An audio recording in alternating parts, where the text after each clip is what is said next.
Warning, the following program is a collection of top guys and top girls talking about the happenings in the SRG universe. It is meant to be comedic and informative. The opinions expressed on this show do not necessarily reflect the beliefs of their peers, the Big Picture trademark, or Twitch. There may be some cuss words and adult themes because that's how humans in the real world talk. If you are young, please seek permission before watching any further. Cheers, Candyshop talk. P.S. Please don't sue or ban us. Oh, baby. Here we are. Oh, baby. Episode 76. Exciting times, post-Origins, post-Southern Fried Gaming. I am one of your hosts tonight. I am Mr. CCC, Mr. 420 himself. The accolades go on, but there's one that we are not going to let be forgotten ever. The only back. That's right, baby. 3 times. It doesn't matter if it's Border Wars. It doesn't matter if you call it Scramble, 3-person team, whatever it is. You just call Rambo Apocalypse a winner, baby. And join me tonight is the brand new U.S. champ, Money Ref. Ooh. It's a pleasure to have the best of the refs be on the show for the first time. The Facts. Money Ref himself. Facts. And look, the crowd's already popping. They know with this shirt, the Pause Syndicate is here. We discuss people, baby, but we also win. What's going on? Man, whirlwind week for me, if I can be honest. There has been a lot of things going on in Ref Dave's world. Mostly good things. If I can right away, she might be watching. She might not. Happy anniversary to my lovely wife, Whitney, who is 2 hours away with the kids. So I love you very much. Thank you for letting me hang out with my buddies, even though we can't be together. But that's going on. Great news. I saw the doctor today. I am cleared to ref again. I will be making my return to the actual squared circle this weekend on Sunday. Hell yeah. I'll hog the mic a little bit later and talk about we have our locals for the first time tomorrow. So a lot of people in the community driving to Grand Rapids for that. And then, winning U.S. championships and all that other fun stuff. Hell yeah. That's what we do around here is we're just winners. And speaking of just winners, we should bring out our guest tonight. So this guest walked into Origins and walked out champion. Money Ref, if you will, do the intro. Well, I am blessed to be this man's Olympic teammate. If you knew, you knew. This isn't a surprise for anybody that knows Super Show, but a lot of people didn't know. And as he said it, I think right after he won, he's been around the community, but this is the year he's going to make a name for himself. Can we all give a warm welcome to the lethal endorser himself, Joe Gilchrist? Absolutely. 2025 Origins champion. Hello. Welcome. We're glad that you're here. I'm very happy to be here because honestly, I've been a bit of an unknown around these parts, but I wanted to make a splash. I figured Origins was the perfect place to do that. I went in, I did what I had to do, and you know what I had to do next? Come right on Candyshop Talk. That's how you know you made it. Like the Super Bowl, they say that they're going to Disney World. You win a major event or something in Super Show, the first step you make is you come right on Candy Shot Talk. So thank you so much for being here. We appreciate you being here, and I look forward to this. So Origins, sounds like it was a hell of a time. It was. It was a lot of. I was slightly disappointed in Origins last year. Not as many events as I was hoping for. But honestly, SRG came back and knocked it out of the park. There were a lot of big events. I thought our GM, we'll talk about him later, did very, very well. I was pumped. And everything turned out well. Awesome. It was a really good time, and so much happening above and beyond just the Super Show too, and. Like for me, getting to meet people, I've told the story a little bit already on some of the shows, but so many of us we know in these little squares that we see online that we're all looking at each other right now. And then to actually shake hands, I got to Origins almost immediately. I got to go have lunch with Joe, like almost off the bat. First thing I was there, and we're eating lunch and hanging out. And to actually see these people. We all know this is a game we play online because it's fun, but this is a game that is meant to be played in person. This is a game that when you can be across the table and be there and share that experience with something, it elevates it. So just like I elevated the play of the two refs before me to a championship level, being in person elevates the play of Super Show. So to be a part of that experience was awesome. Agreed. So where'd y'all go to lunch? Got to know. Oh, so I was walking across the street to go get some pizza because I was in a rush. A lot of stuff going on. Who did I see? Mr. Bob Dunn. I heard Ref Dave. He's meeting up with Ref Dave for lunch, and I thought, I got to meet that guy. I got to see what he's all about. And next thing, I was sitting next to him eating a burger. Yeah. Hell yeah. Another new thing for Ref Dave, we were talking about faction business, and we had Joe tag along, which was nice, that's new to me too. So Ref Dave's in a faction now, baby. So tell the people what faction you're with that they missed the news. If you missed the news, which, by the way, and I hope you saw the news, because if you want to go one-on-one in a digital scape with me sometime, you're not the only one that played video games growing up. And I have a feeling I could maybe do it a little better than you, but we'll see. If you missed the news, Think Tank is back, this time for good. Bob and Pat's creation from the past has come back with a little bit more to it. Me involved. And we're going to do some big things. I'm excited for Faction Wars. I'm excited for bringing what I do well, which was production value, but it's playing now too. So I'm going to bring that into the realm of things. And I think it's going to be fun. There you go. All right. So tell us about Origins. Tell us about your experience. We've heard overall, we heard from P. We heard from him on Talk of the Universe. We've heard from Drew. We've heard from Piglet. We've heard from Johnny Correa. We've heard from all sorts of people about Southern Fried and from Origins. But I want to hear straight from the winner himself as well. So, Joe, tell us all about your experience at Origins. Hey, honestly, it went very good. Pretty much every event I was in top cuts. But let's just kind of walk through it. Sure. Obviously, I live pretty close to Origins. I live in Akron. It's about an hour and a half, 2 hours north.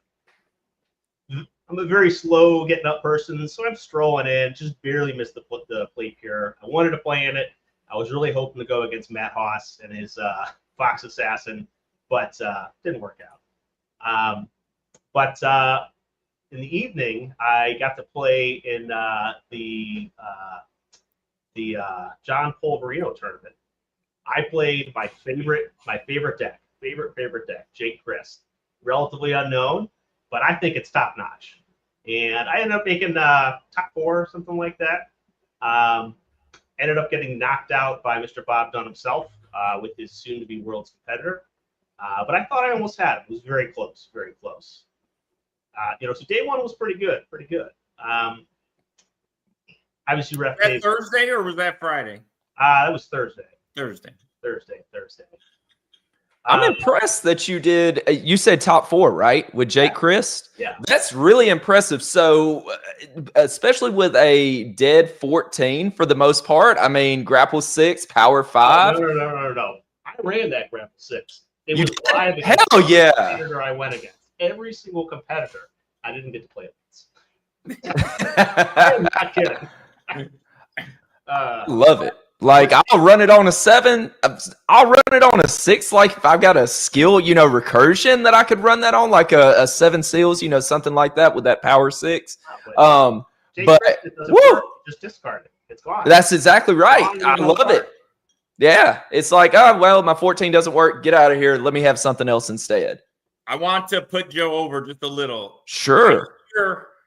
Run a stop on a 6, and it sounds crazy, but in just watching a few of his matches, and I got to ref the main event one, the final, I learned a lot in the 10 minutes watching, so I would not doubt the man. He plays Super Show very, very well. Absolutely.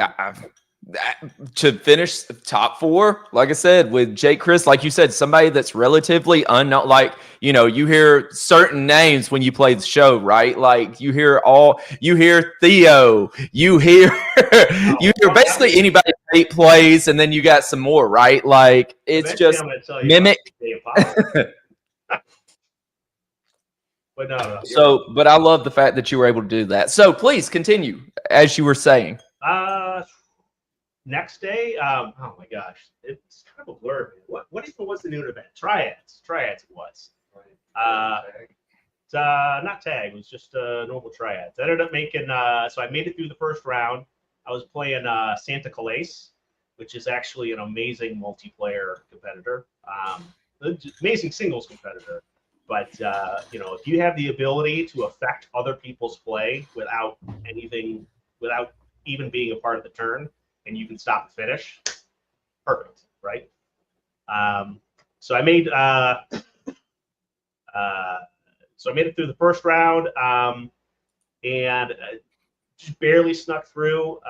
Hit that second round, 12 grab mat. I swear, this man was like grab. And we just sat there and 12 grab mat won.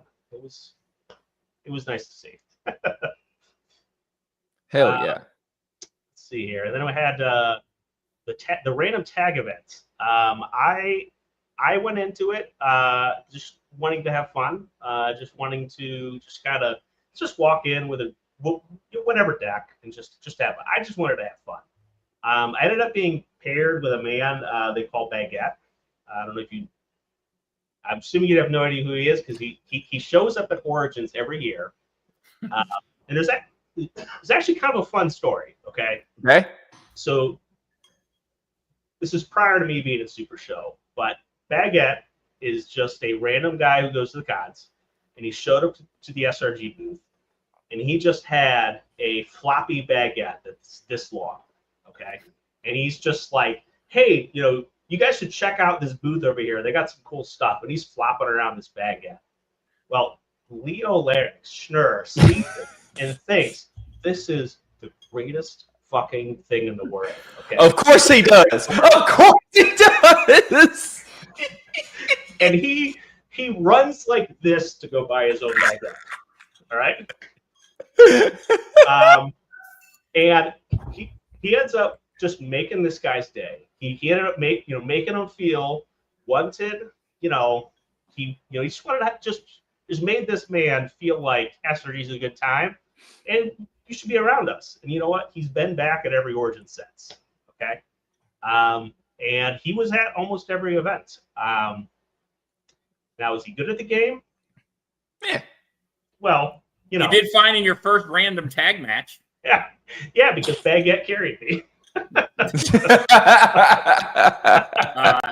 That very first random tag tournament, I happened to get paired with Colby Cram, who I was about to play a few hours later for a title belt, and I want to talk briefly about that when that time comes.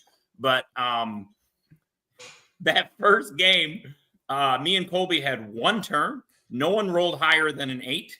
And on our one turn was Colby, and he did a mulligan past Barry. And the next thing we know, Joe and Baguette beat us. No, Baguette beat you. I was just like, Random tag is a good time. It was is. fun. We ended up going 2-2. We ended up losing. So it was a new player, Skylar, just this teenage girl, really cool, really picked up the game well. She's really good. Was paired with Pat Mulligan. We had to beat them to make it into finals. I'm not trying to bag on Baguette, but he told me before we've been going on for like 2 hours, and he's like, I kind of wanted to go home, and I'm like, okay, no, we're cool. Let's just get this one match in. It's crowd meter 2 or something like that, and Baguette's get hit with a finish. I have the stop in my hand, and I just think, let's just let it ride. We got this. Let's just let it ride. Roll to something we couldn't beat, and then Baguette was very happy to be able to go home. See, look at you being the hero, putting people over. I love it.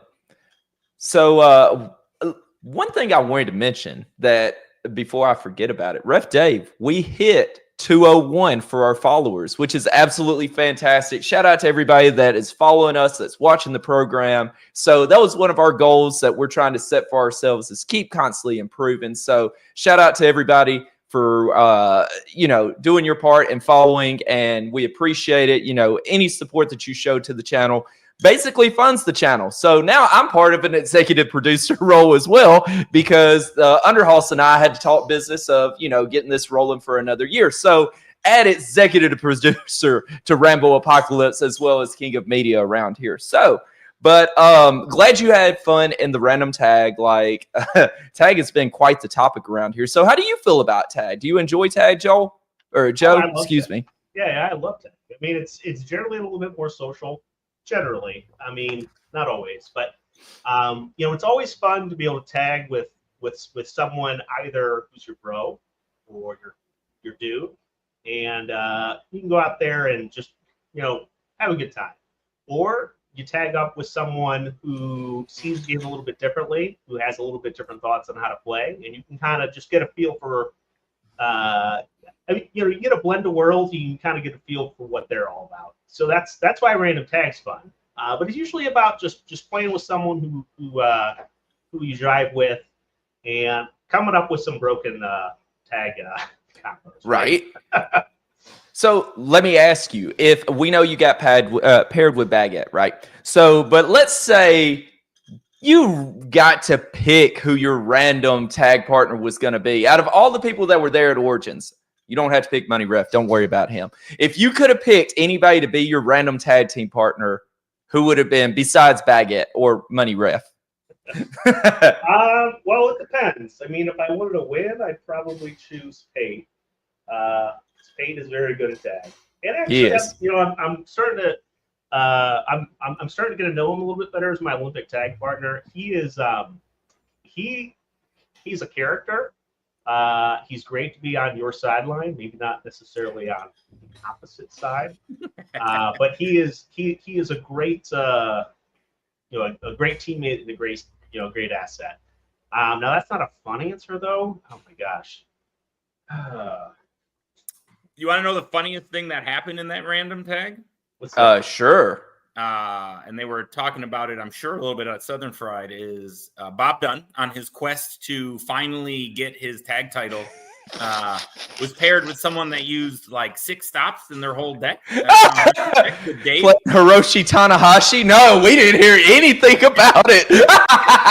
And then the actual winner of the random tag had borrowed Bob's deck, so he had to sit on the sideline, watch round after round, knowing he had a 4 a.m. wake-up call to go hit that flight in the morning, and the winning just kept happening and happening and happening with his own deck, and he was just watching getting madder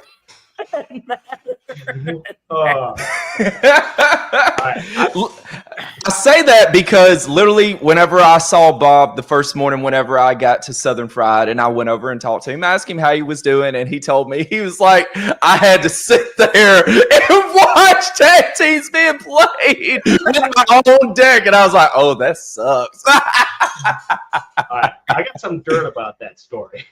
Please, this is the stage for it. Dave Marisat, good dude. I've known him for a long, long time. I really like him. That man can be full of spice sometimes. Okay. And he was telling everyone that beforehand he knew that Chris Pate was at this, that people were going to be paired. T50 would be paired with non-T50. So he said, I'm going to make a non-T50 deck, and I'm going to be paired with Chris Pate, and I'm going to piss him the fuck off. I am going to ruin his day. That was the plan. And you know what happened? He changed a different person. I find it funny. Bob, I'm sorry. The whole thing was hilarious, even though we feel your pain. That was not a fun late night flight. And kudos to Bob for doing both conventions. What an animal. What? Yeah. I don't know how you did it. Like, I was struggling just to do Southern Fried. I told Chuck, so peeling behind the curtain a little bit when Chuck and I were talking, I was on the way home. I said, dude, I'm exhausted, like driving in and out every day. So we stayed with Sabrina's cousin. So it was about a 30-minute-ish drive in from south of Atlanta. And then, you know, the drive back each night. And I was just worn slap out. And by the time, you know, the finals rolled around on Sunday night, I was like, or Sunday afternoon, I told Sabrina, I said, I'm ready to get back home. I said, my body is just exhausted, like just wore slap out. Like a great time, don't get it twisted, but man, it's so rough. Like I would literally have to tell myself, I need to go eat lunch. Like I need to eat. That's the big thing is like we went from one thing to the other to the other. And when you're making top coat with most things as well, y'all know how it is. It's like, okay, I got to play this. And then as soon as that's over with, like you got another event starting. It's like, damn, I'm so hungry. Like, luckily we had some food trucks out there that I went to Saturday, but man, like it's just, it's a struggle sometimes, especially, you know, getting a little bit older. Like 10 years ago, I could have done that no problem. Like I've been like, all right, fuck it. I don't need to eat. Like, give me something to drink. Let's go. But now it's like, all right, I need a bed. I need my food. I need 3 meals a day. Where's my breakfast? Like, it's a whole ass thing. So I don't know how it was at Origins. Are very important in the convention season. But just one thing I want to go back to who I would have tagged with. I had to think about it. I had to click through who was there, and honestly, you know who I would tag with? Mr. Neil himself, the Trash Man. So this is another guy, doesn't really play online, doesn't necessarily get the respect he deserves for his play style, but I swear every single tag tournament he's in, he is in top cut. Honestly, he is. I have mad respect for him, and I think we will do really well. That's actually who I would have liked to have been tagged with. But he ended up being tagged with the boss, and you know what he did? Made it to finals. I was about to say, from according to Steve, he kind of got carried. And I mean, so it sounds like the Trash Man would be a fantastic tag team partner. And I agree with you with Pate as well. Like I've been on the side with Ricky Riot before. And man, it is such a better experience to be on that side. And I even told him at Southern Fried, I forgot what it was. We were arguing about something. I said, you know what? I said, I'm going to let this ride. I said, but if Chris Pate was here, if my tag team partner of one half of the Hollywood Riot was here, this would not happen. The card would be completely played how I want it to be played, and the game would not continue until otherwise said so. So I said, you better be glad that Pate is not here and he's at Origins instead. So I agree. Like, it's one thing to be on his side, and you know you're going to go. Like, I think we went to top 4 as well at Southern Fried last year. So Pate's a fantastic answer, but I love that you said the Trash Man as well. If I can throw my answer up there, I'm going to set aside my faction mates Bob Dunn and Pat Mulligan because they're automatically at the top of the list, being the respectable people they are. I really hit it off with Fun Time Bob. Ref Dave and Fun Time Bob, I think, could be a menace of alcohol-fueled fun at some point in the future. So SRG Universe, look out for that. I love Bob Odell. He is the best. that man just, lives with Kim. He is Fun Time Bob. He is 100% Fun Time. Oh my God. Super Show After Dark at GG. That's when, or GG5. That's when we have Candyshop Talk live, baby. And let me tell you, Ref Dave, it's something else when you're I'm looking forward to it. It's on the top of the list of things to still do. When you've got, I've got a microphone, the Candleman's got a microphone, and then we had Kid Thunder and James Booker there last time as our guests. Like, I know you probably, did you get to meet Kid Thunder this weekend, Ref Dave? Yes.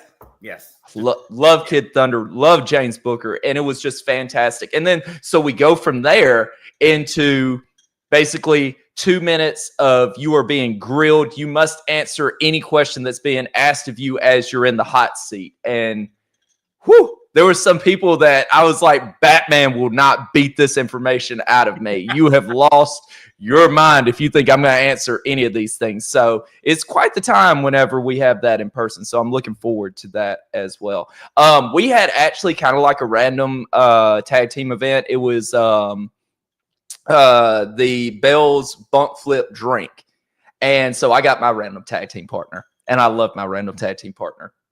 It was Griff. I got to pair up with the LEO for one night. So it was Rambo Apocalypse and the LEO, and we were killing it.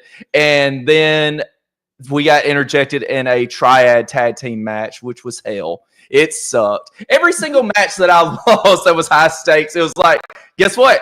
It's a triad now. Here's you another triad. Here's one more triad. I swear I had like 4 triad matches that were just kind of like thrown onto me over Southern Fried. And I was just like, y'all motherfuckers don't want me to win. I understand how it is. I see how it is. That's fine. But it was fun teaming with the LEO. We had a blast, like just so much fun that night. So shout out, Bell. Shut the fuck up, Chuck. Yeah. I don't want to talk about that shit. They just sat down. They're like, oh yeah, we're in this match now because I make the fucking rules. And I'm like, and I look over at Griff. I'm like, you know what? Don't say anything. I understand. Don't say a fucking word. Like, she's right. She makes the rules. So, excuse me. Didn't mean to hijack that, but yes, go ahead.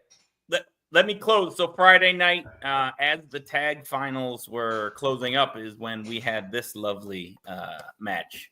So I need to first shout out to Colby because he was very flexible. I was there with my family. When we were going to play was kind of up in the air. He was super chill about it whenever we wanted to play while Bob was still there. In case I won, I could celebrate with my faction mate. He was on board for everything. We were waiting for Flame Fighter to deliver him a card or two, I think, and he had to sneak into the convention and do that. But we kind of scrambled. I'm still of the mind. I'm not great competitively yet because I'm so happy to meet everybody. But when I can put on it, so I went and did a little costume change to get in the mood, did that, set up the match, and to be fair, Colby really kicked my ass most of the game. That's what I heard. Like 80% of the game, you were just getting fucking just obliterated. Yeah, crowd meter 0-1 was not great. And he was winning most of the time. And again, he has the belt to do it.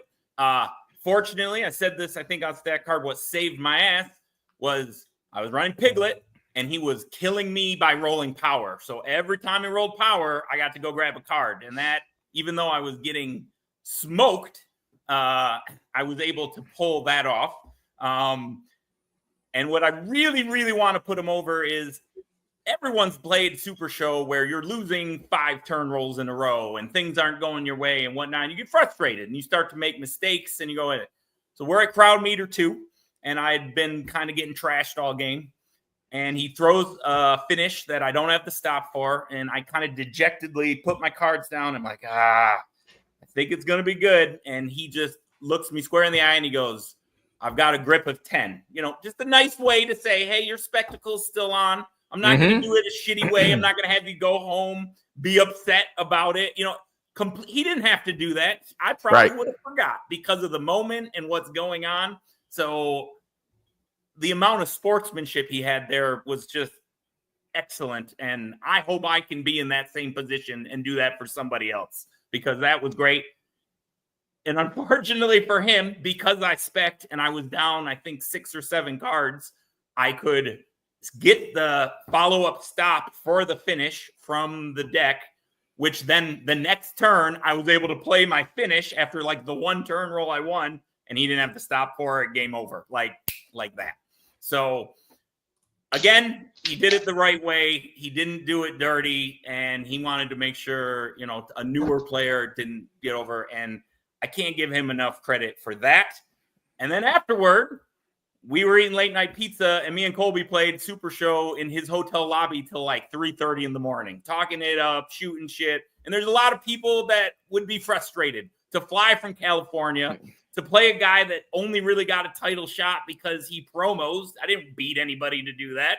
To kind of pick a competitor to show up, and then this guy manages to eke out a win. A lot of people would rage quit and be pissed. He did the opposite. That guy really is the chosen one. I needed to really put him over on that for how that match went. And he's an example for other people to listen to. I agree. I cannot say one bad thing. Money Ref deserved to win, and LFF, people out there that were in me. I was living in a backyard 3 weeks ago. I was a rib without a shirt, covered with barbecue sauce in front of the LFF general manager. And I found a little secret that got me over the edge, and I can pass that secret on to you. Call this number at the bottom of the screen, 478-REF. You might just need that little bit to get you where you need to be. Go from the backyard to the penthouse, baby. Go from shirtless to all the gold, the U.S. champion. Call now. Call now. Hey, I was about to say, Chuck got a championship match coming up soon. You know, Chuck may be calling that hotline. It could be very well possible. But you're exactly right. Shout out to Colby, friend of the program. Appreciate him for being such a good sport, because there was even a name dropped in this chat, which we know there's a number of people that would be pissed if that happened to them. So late night pizza is not that bad a pizza for Ohio. Colby is great. Gonna put him in the dirt at the Hollywood Heat on July 5th. We'll see about it. I'll call in a minute. See, I done told you. Raiders are standing by, baby. Right. All right. So that's Friday wrapped up. Joe, take us to Saturday. All right. So Saturday, this is kind of why I was here. You know, I really enjoy just the cards and dice, just kind of fun, hang with your friends. Like you're talking with Colby. That's the way Super Show should be played. Okay? Correct. Right? I mean, there's dice involved, there's luck, chit-chatting. I mean, if you don't tell someone, hey, I have 10 cards in my hand, kind of a bit of a try, right? But walking into Origins, that's all about the try-hard, right? So I walk in with my best deck, the deck that I know in my heart of hearts, if I tie rolls with you, I am winning that match. Okay. Now, is that true? Yes. Yes, it is true.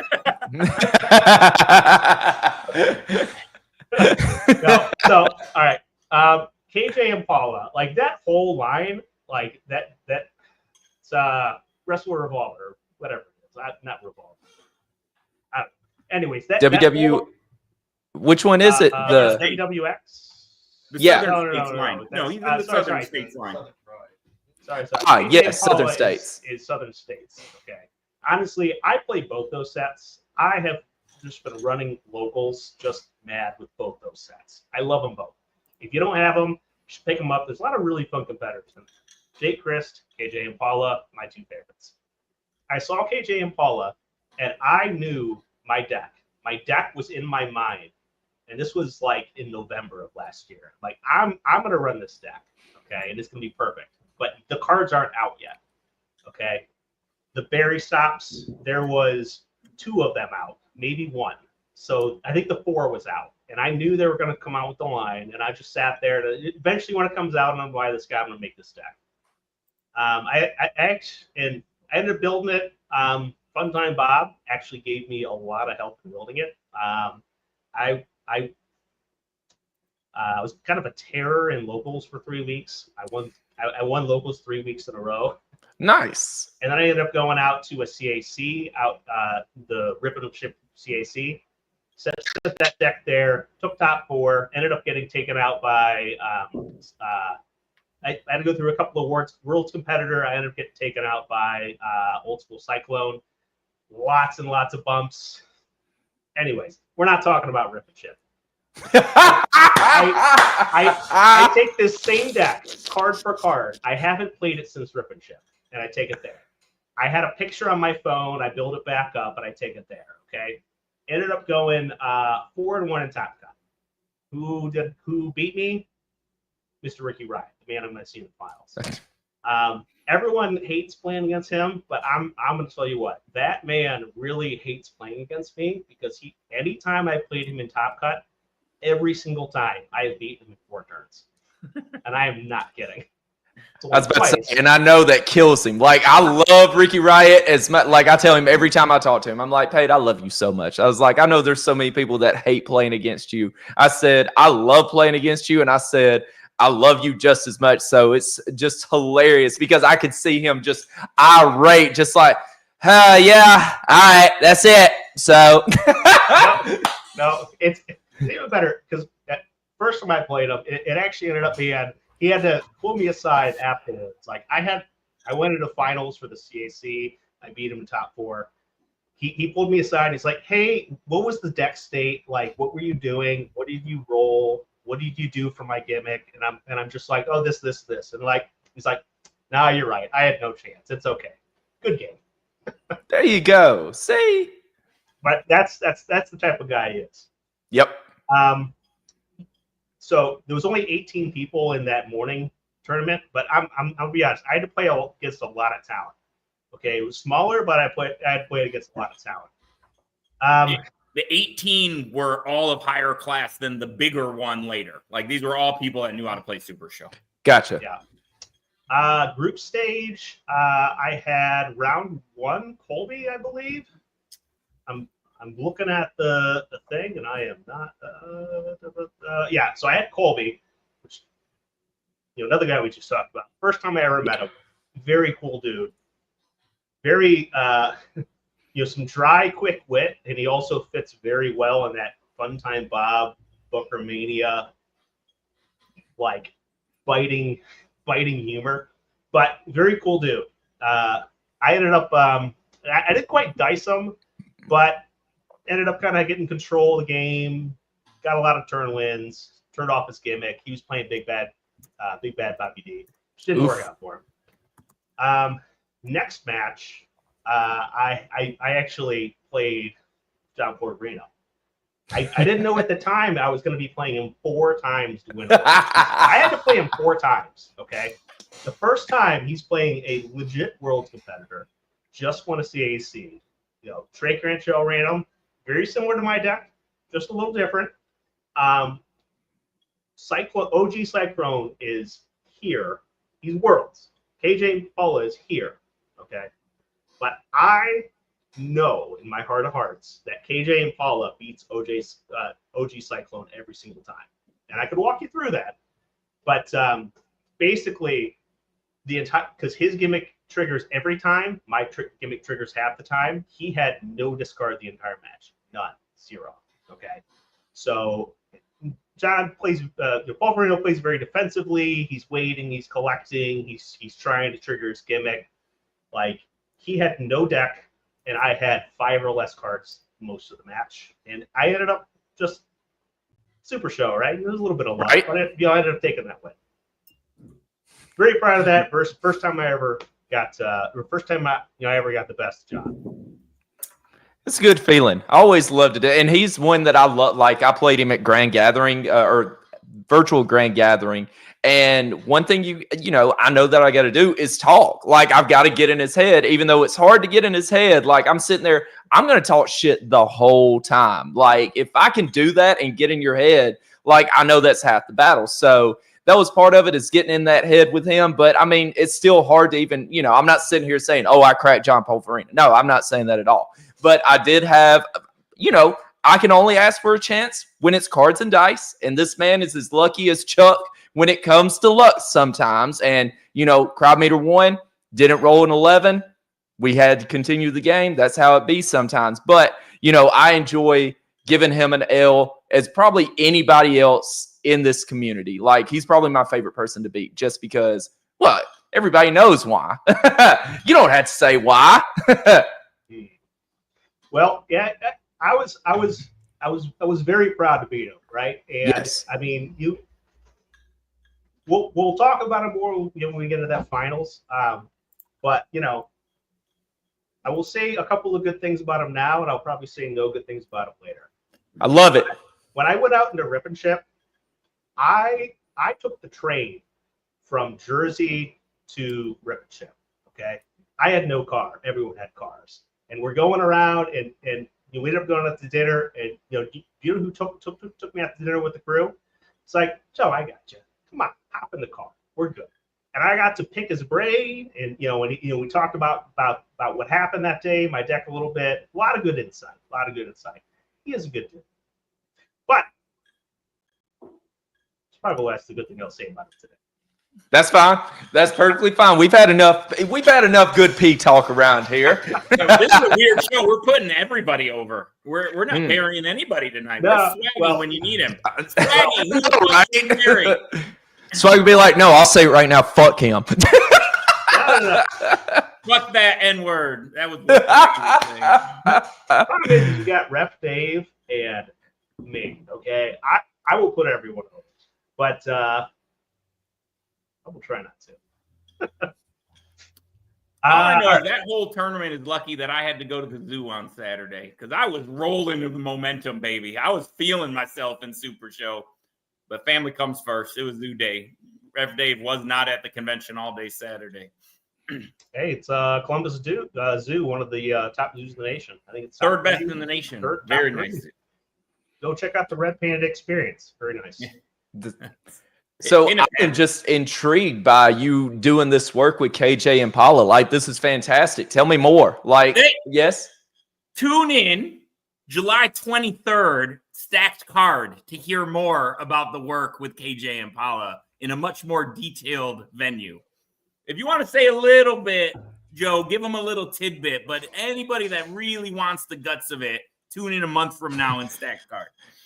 All right. This is my baby. I dreamed up this deck before the cards even existed. And I really wanted to take this win to CAC. I ended up winning Origins. I call it a wash, but I got probably $50 worth of prizes. The nice thing is you can still use it in the CAC because it's not on the Hall True. of Fame yet, right? So you're still good to go. But I know, when I talk through my deck, because I've been playing this kind of Barry gimmicks type stuff with Cyclone for 6 months now.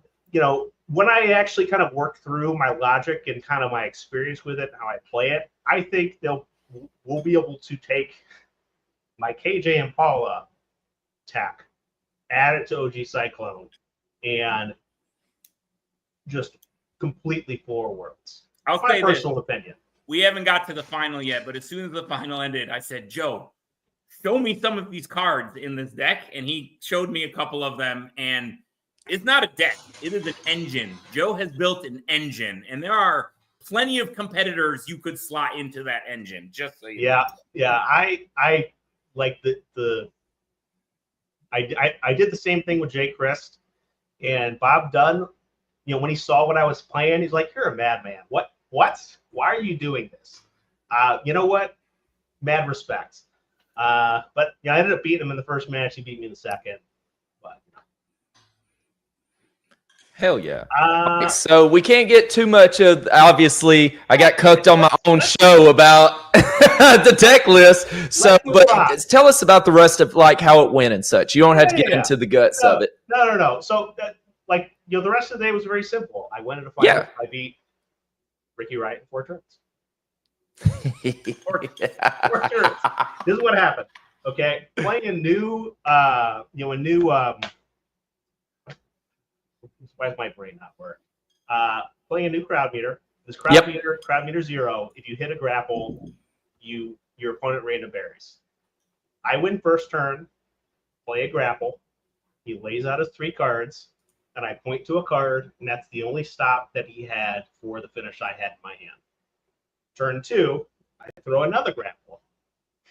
He lays out his 2 cards. I point to a card. It's some trash card no one cares about. I turn 3, he gimmicks.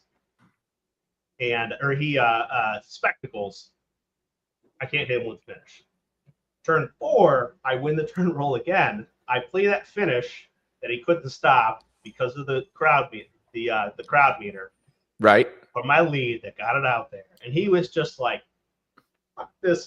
This happened to show me John Polorino. Let's talk about this. Why was this chosen?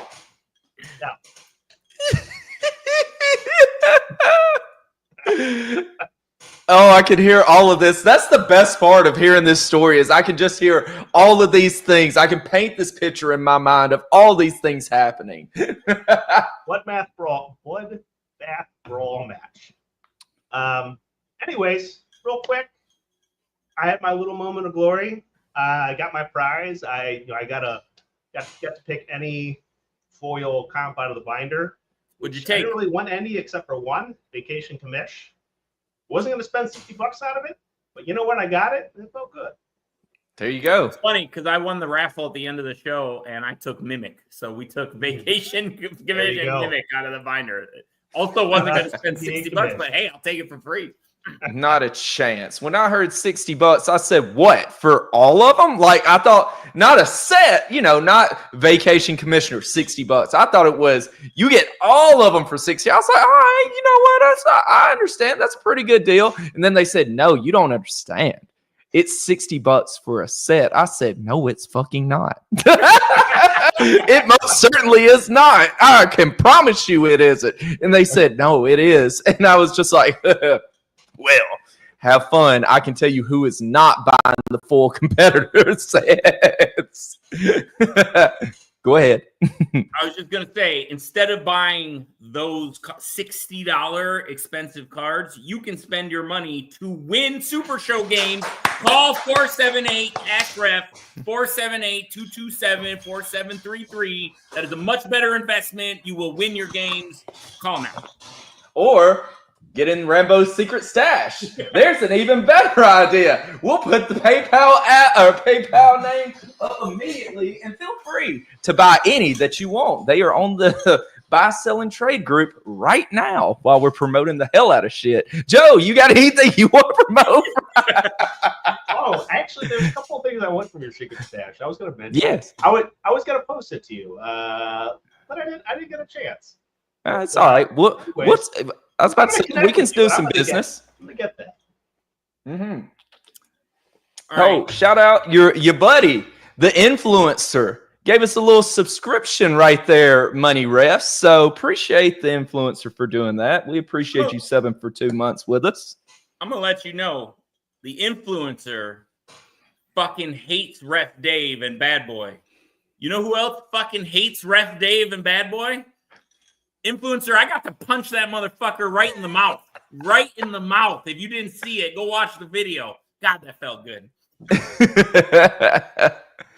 So looking at the comments, TVA and Vacation maybe 60. I agree. 60 is delusional. We had to opt in. Thanks for the resub. Appreciate that. Bought my comps, my adult money fucked right off. The influential part. Hey, spoilers, man. So, but yeah, all right. So Saturday, and I'm gonna be honest with y'all, Friday night was such a blur for your boy because we had Bell's Masquerade. Yes. Do we want to do Friday comparison, Saturday, or do you want to take the show? Because I want to ask you a couple things about Southern Fried. What? Why don't we finish Origins, and then I want you to lay through Southern Fried like we did for Origins. Absolutely. Yeah, let's keep rolling. So anything else from Saturday that sticks out? I played the evening event. Not much occurred. We can carry on. It was hot out. Cool. The zoo was hot. I found a great restaurant in Columbus called The Walrus. There you go. Yeah. No, I played the evening event. John won, but I ended up going 2 and 3. Same not the same deck. I made some tweaks. Those tweaks made it worse, but that didn't matter. I just didn't. Matchups weren't good. Dice wasn't good. It was a long day. Honestly, I'm very much a vibe player. Like, yes, when I'm feeling good, I'm rolling good. Okay, it's like I was not feeling good, and I ended up going not so good. But that's Super Show, baby. And Paul Absolutely. Moreno ended up winning the second tournament to set up the rematch for the final on Sunday.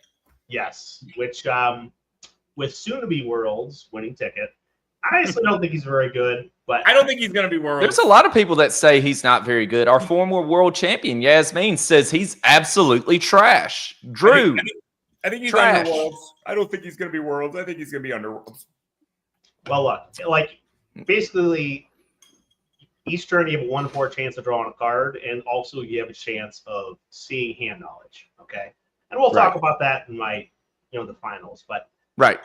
It is what it is because one of the best players at this plays them. That's it, right? There were some great moments in that final. So let's go to Sunday. So let's do it. Well, Joe rolls in. So just to let you know, there's one chosen tag event, and I got to the show early because I wasn't there all day Saturday, and I'm like, I'm here for the main event. You need a ref? I'll ref it. That's great. We're just waiting for Joe. We're just waiting for Joe. And Joe, you can take it from there when he rolls in. No. Looking very comfortable. I'm going to roll it back, okay? So this is what happened, okay?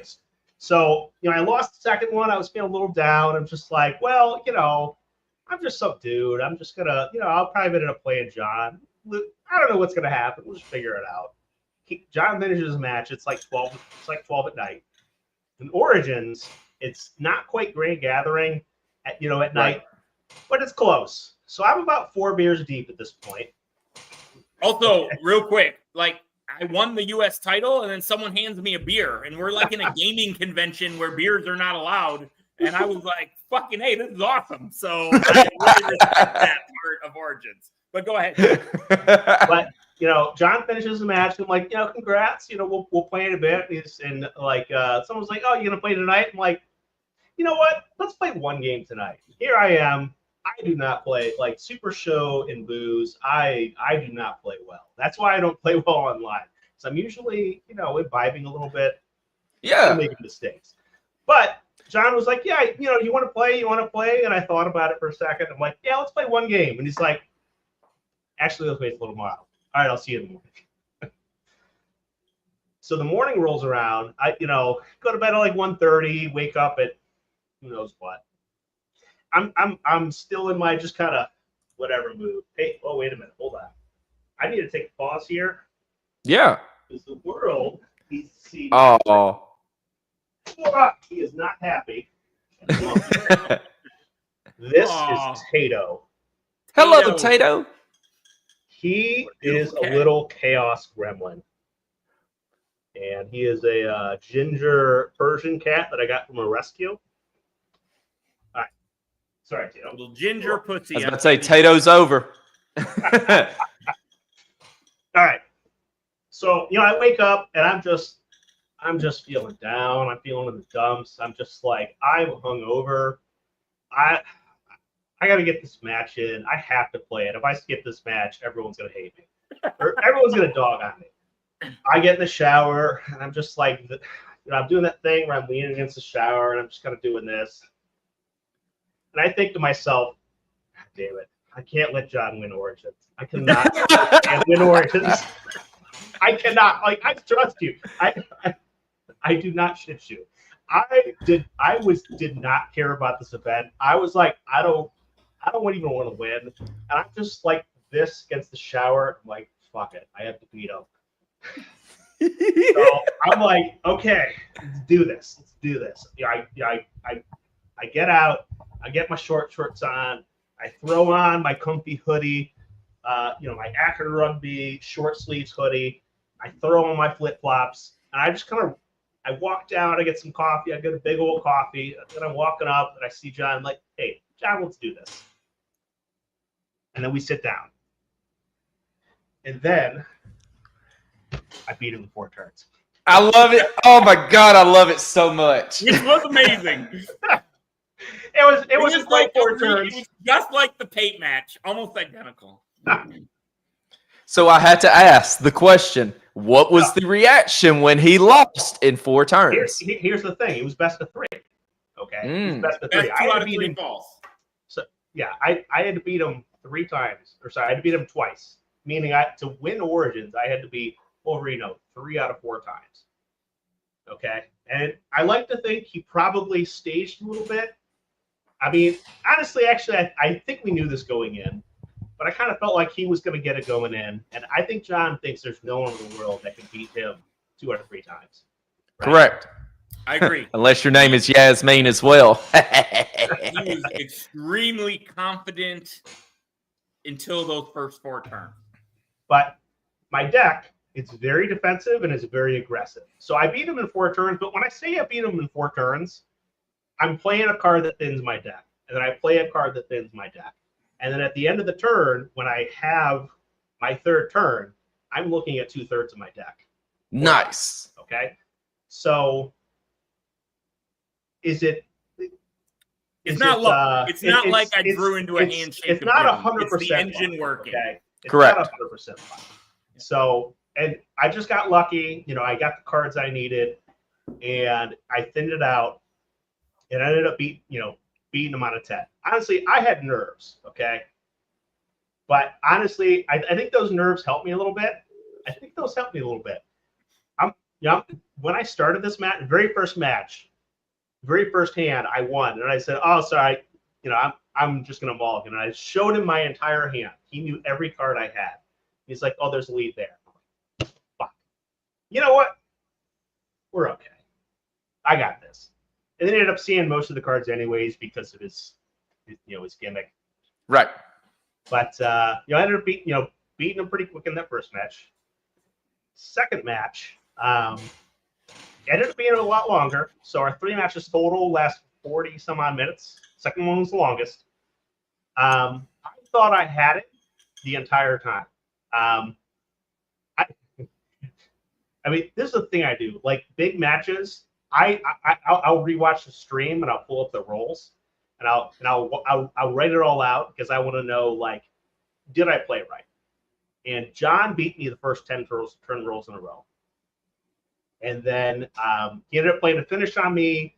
I spectacled. I eked out like 2 more cards, and then I got the finish or the stop for that. Then the game kept going.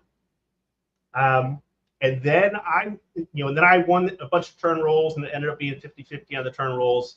And I thought, okay, this is it. This is me in that state where I think no one can beat me. I got this. And there were 3 times I was 1 turn roll win away from hitting a finish, crowd meter 2, just ending it. Boom, boom, boom. Every time, this is why it's good. Every time he made the exact play he needed to do to prevent me from actually hitting that finish. Yep. Okay. He was battling. It was a great match. I have a question for you. Yes. You watch the stream back? Yeah. Do you remember when you played your APOC? Yeah. Do you think that was the right call at that time? Afterward, would you do it differently? I do not play APOC. There's only one deck I play APOC in, and that's this deck because it's part of the engine. Okay. I thought I had all the leverage. I thought I had all the cards. I thought it was the right play. And honestly, the game ended up going for another probably 15 turns after that. So you can't say, is it the right call or is it the not? Maybe it was, maybe it wasn't. Let me rephrase, because that was the one thing I was like, oh, he could have let it ride and kept the board state when you played it. And full disclosure, I was rooting 1,000,000% for you as the ref, but shouldn't be doing that. But I was. And I was like, oh, I don't know if I would have played APOC there. I might have let it hit. Did you have any regrets like afterward or say you were going? No. Okay. Yeah, that's all I wanted. I'm not a man of regret. I am never a man of regret. Game 2 was the best game. It was back and forth. It was a battle. It was a great game. Back and forth. I thought I had it. He ended up kind of baiting me into something. I used the stop when I shouldn't. And then at the very end, I could have buried my C1 stop one, or I could have buried my finish. I buried my finish because I'm all about aggression. I'm all about let's win, okay? And if I was one turn roll away, I would have hit that finish because he had no stops for it. I would have got it. So I buried the finish, didn't get it back. He hit me with the grapple finish. That C1 stop, the finish was in my hand. If I buried the stop, I would have stopped it and lived on. C'est la vie, right? So I ended up losing. C'est la vie. Third match, here we are. It's for everything, right? It's Origins. I walked in saying I have to beat this man for the betterment of SRG because nobody wants to see John win this. Literally, no one wants to see him win this. Right? Except for himself. Yes. I got to do this. I ended up getting kind of hot kind of early. I think I ended up winning in like 10 turns. Something like that. Spectacled on turn one.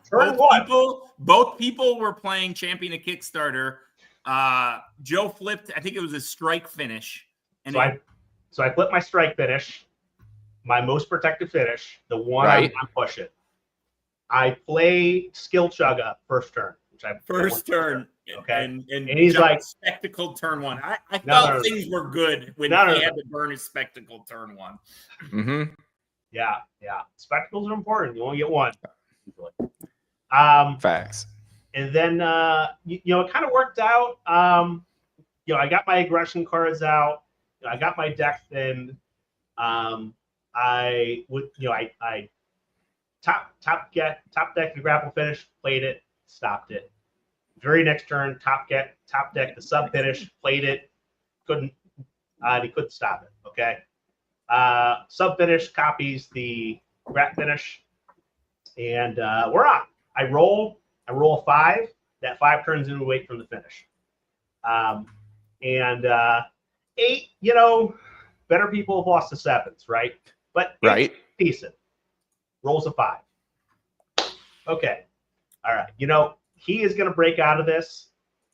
This is going to be a game. Roll 2. He rolls it. And he's mentioned this a couple of times. I told him this right after the match. I was like, "Do you remember this?" And he's like, "This is the best part of the whole fucking weekend." he rolls. Now, John, he wasn't doing it this match, but I have heard him say on an SRG stream that you gotta try to dice set. You gotta try to roll and hit a thing and get the backspin right. So it does the right thing. So you're rolling your 10s. Dice setting isn't real, but if you try to do it, you're kind of a bit of a tryhard. Mm-hmm. But he wasn't doing that. He was kind of flicking them at me, and I don't think he was trying, but he was flicking them at me. And I had my quiver out. I had some stuff to the side. I had this little teeny D12. I actually weighed this thing 5 milligrams, smallest, lightest little thing, and it's sitting right there. And he flicks it, he does this to flick it out, and he flicks it right at it, and it tumbles, and it tumbles, and it tumbles, and I see his 10. It's right there, and it's barely moving. It hits this D12, and like a spirit bomb, that D12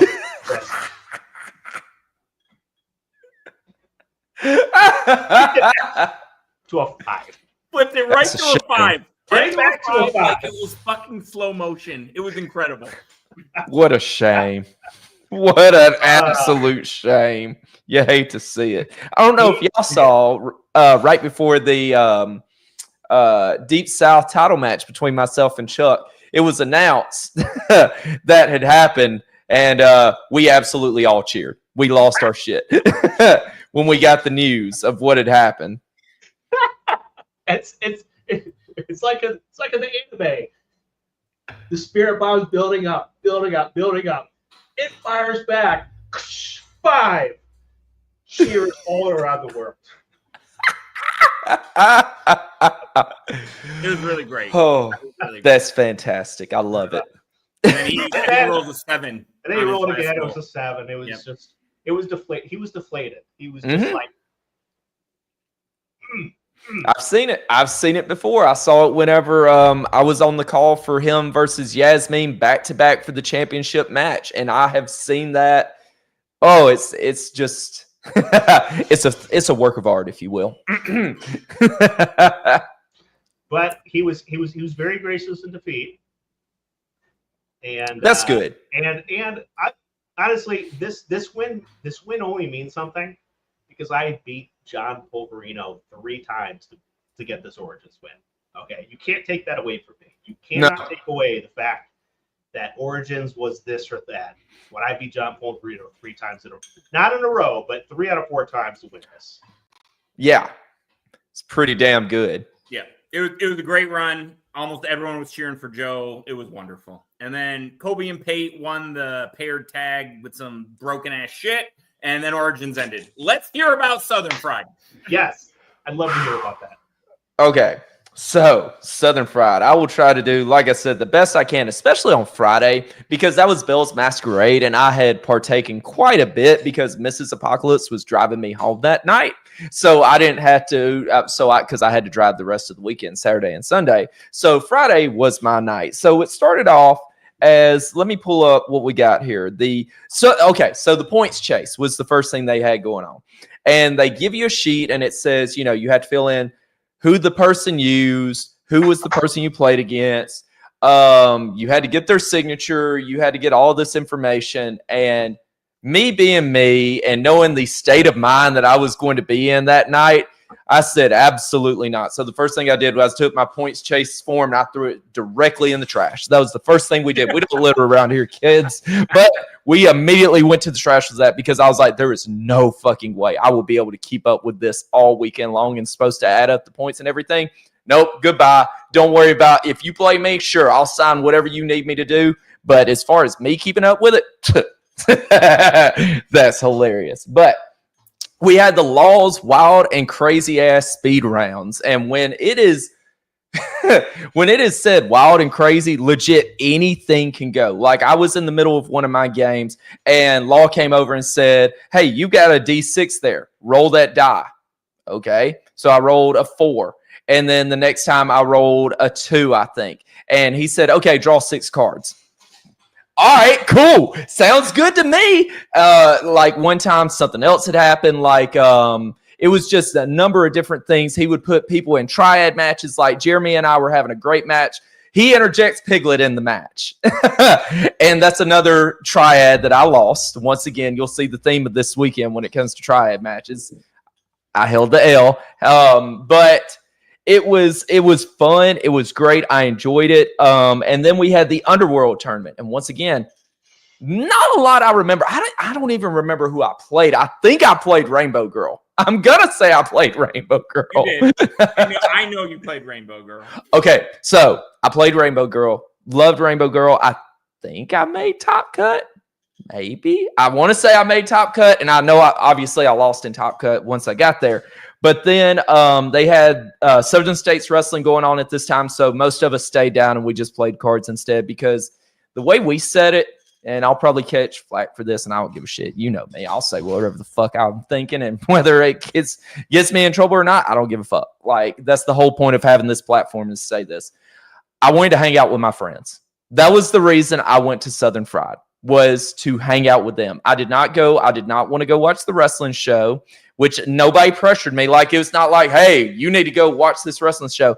No, I went there to hang out with my friends. And there was a number of people that I think also went to the wrestling show last year and decided to stay down and hang out with us as well. And that was really, really cool. Go ahead, Ref Dave. Was the show at the venue or did you have to leave?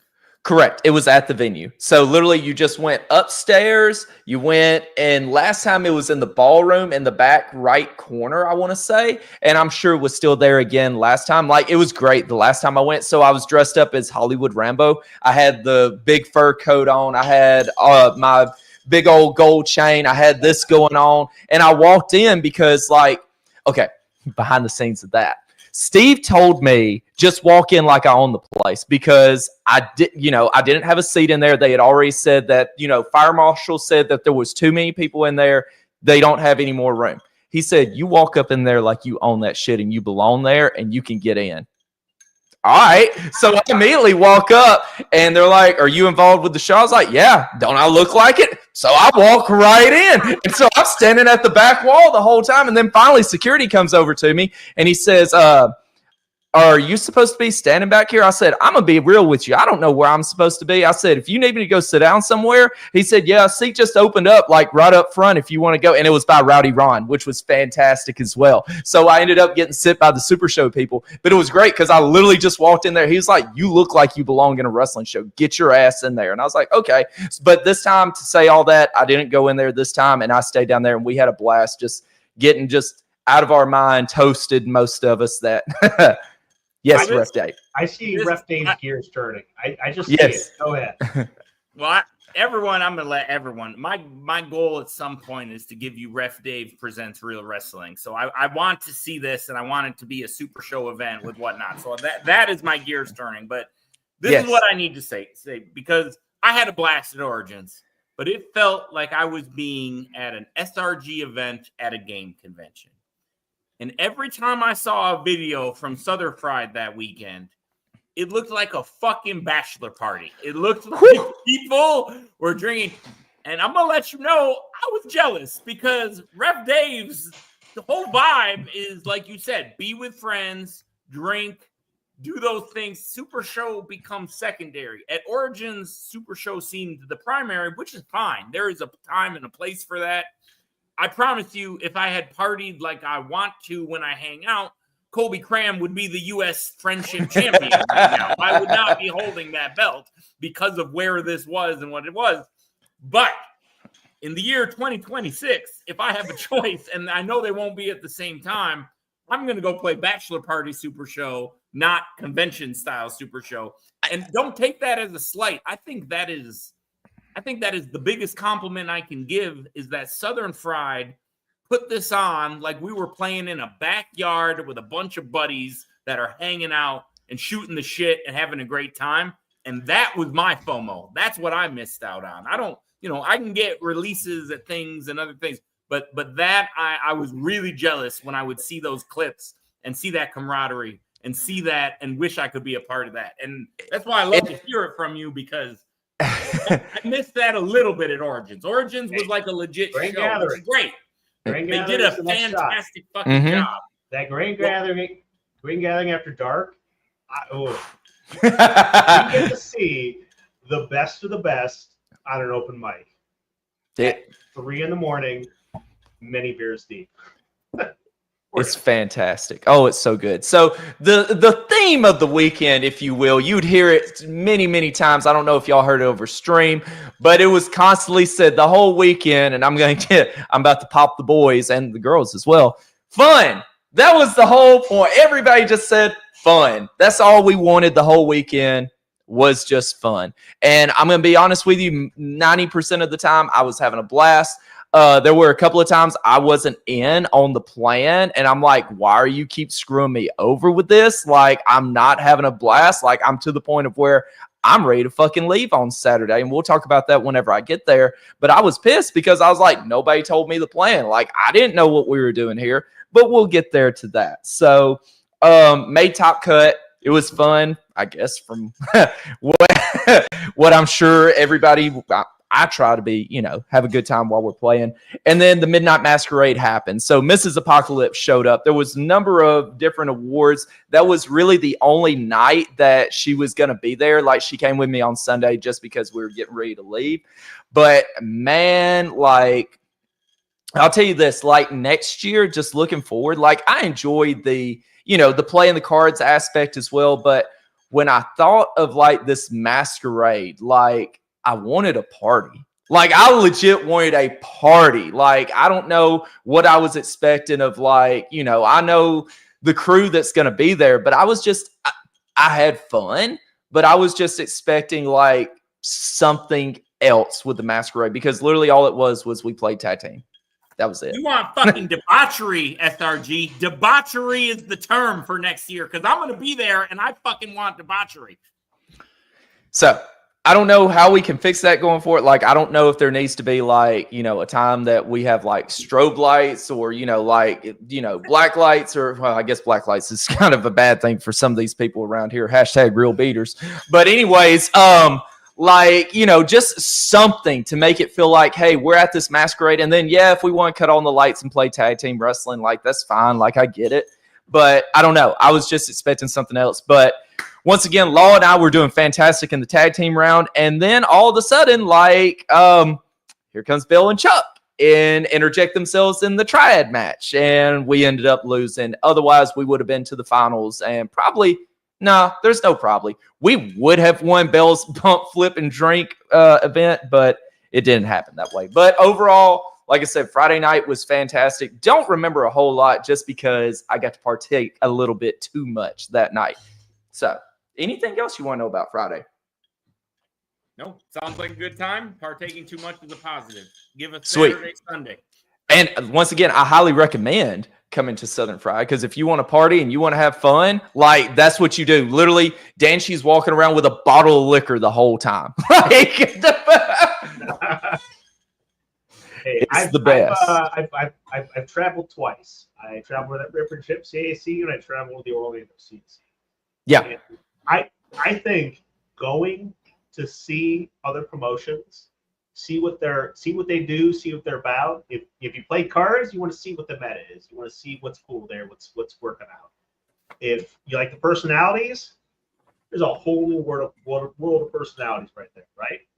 Right. So I highly encourage, if you have the means, make it happen. I mean, I want to go to this. I want to go to Southern Pride next year. Hopefully, it's not at Origins. I've been going to Origins for 20 years.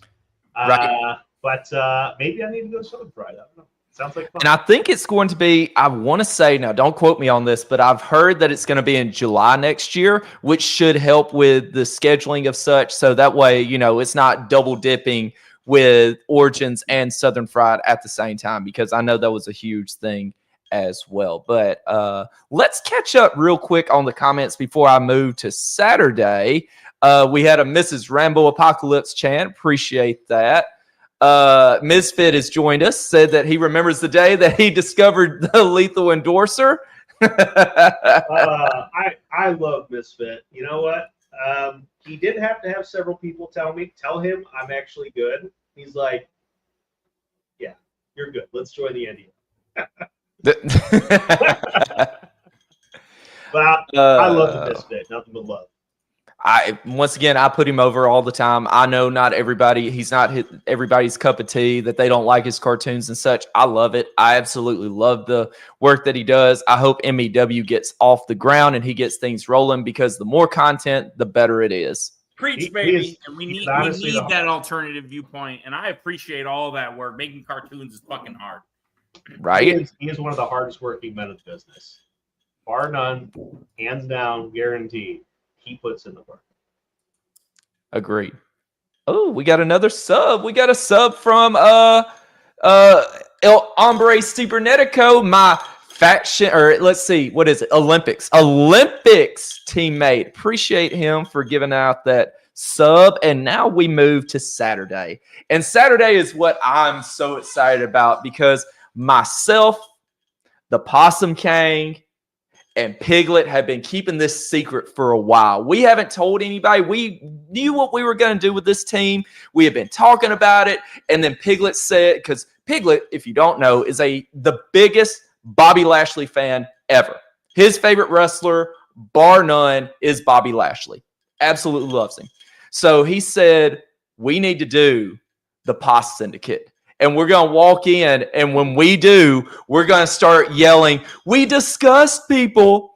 We discuss. And before we know it, the whole room is chanting, we discuss people. So it was absolutely fantastic. I enjoyed, I was hoping it would get over, and it did. So we started the 3-person scramble. We also had the speed rounds. I can't remember. I think we were doing the next part of the speed rounds. So we started that as well, maybe. Can I ask you something? Yeah, shoot. When you were here, were you all Super Show, or did you actually look around the con? Because I heard from a few people, it was so jam-packed with Super Show shit, they didn't even get to see the rest of the con.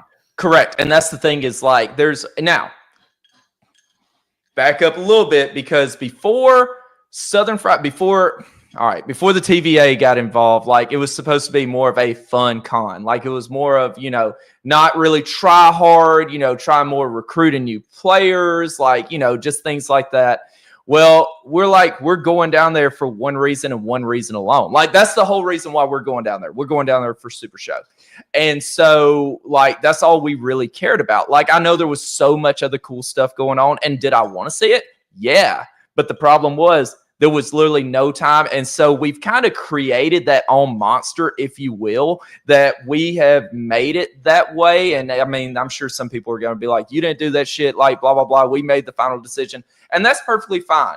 But I'm just telling you from what it looks like from my own point of view, that the year previous, it was like, well, it's more of just, trying to have fun, trying just to promote the game or whatever it is, in which case is fine. Like, we got to build that player base. But at the same time, like, we drove 4 hours. We want to throw some dice and we want to throw some cards. Like, we could have stayed at home for 4 hours and just, did the same thing. So, that was the whole thing of like, now it's more of a try hard like convention, because you better bring your A game. Like, you saw Piglet put Johnny Correa through the fucking ringer with Giandre, that Johnny Correa was shook. Like, he could not go to sleep that night until he found a deck to beat him.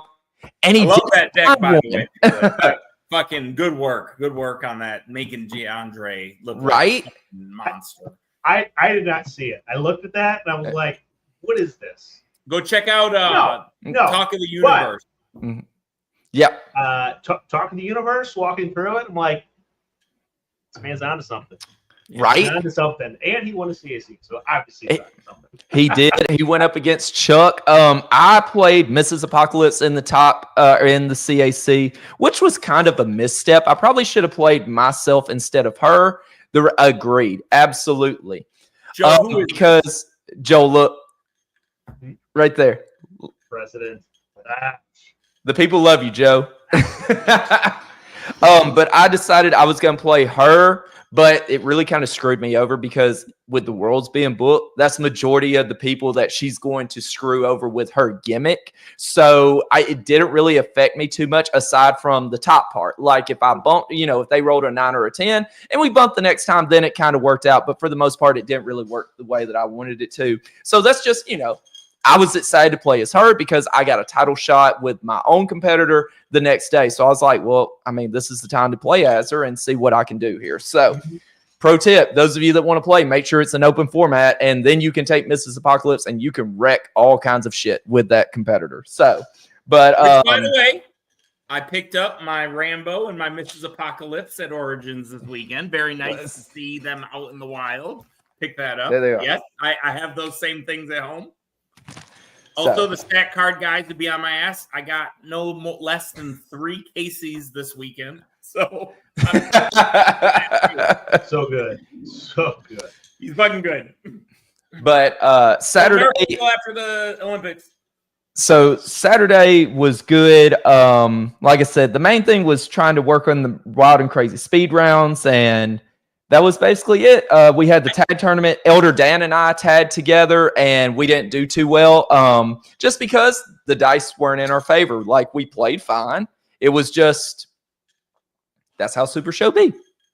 I think the story that when Piglet put over and whatnot, Piglet's buddy was to put him over Rambo. You get a little credit to kind of take the bullet for the team and put over the new guy for the for the good of the game in the wild and crazy round. So which case is fine. You know who they didn't tell about that, though? The person they should have told to say, hey, come over, whisper in my ear, put the new guy over real quick. Okay, no problem. Because Larry and I were beating the absolute shit out of each other. Like, Larry and I were just hammering it out. And we were like, okay, fuck it. We made it this far. One of us is going to win this. Like, we can't just keep getting screwed over all weekend long, right?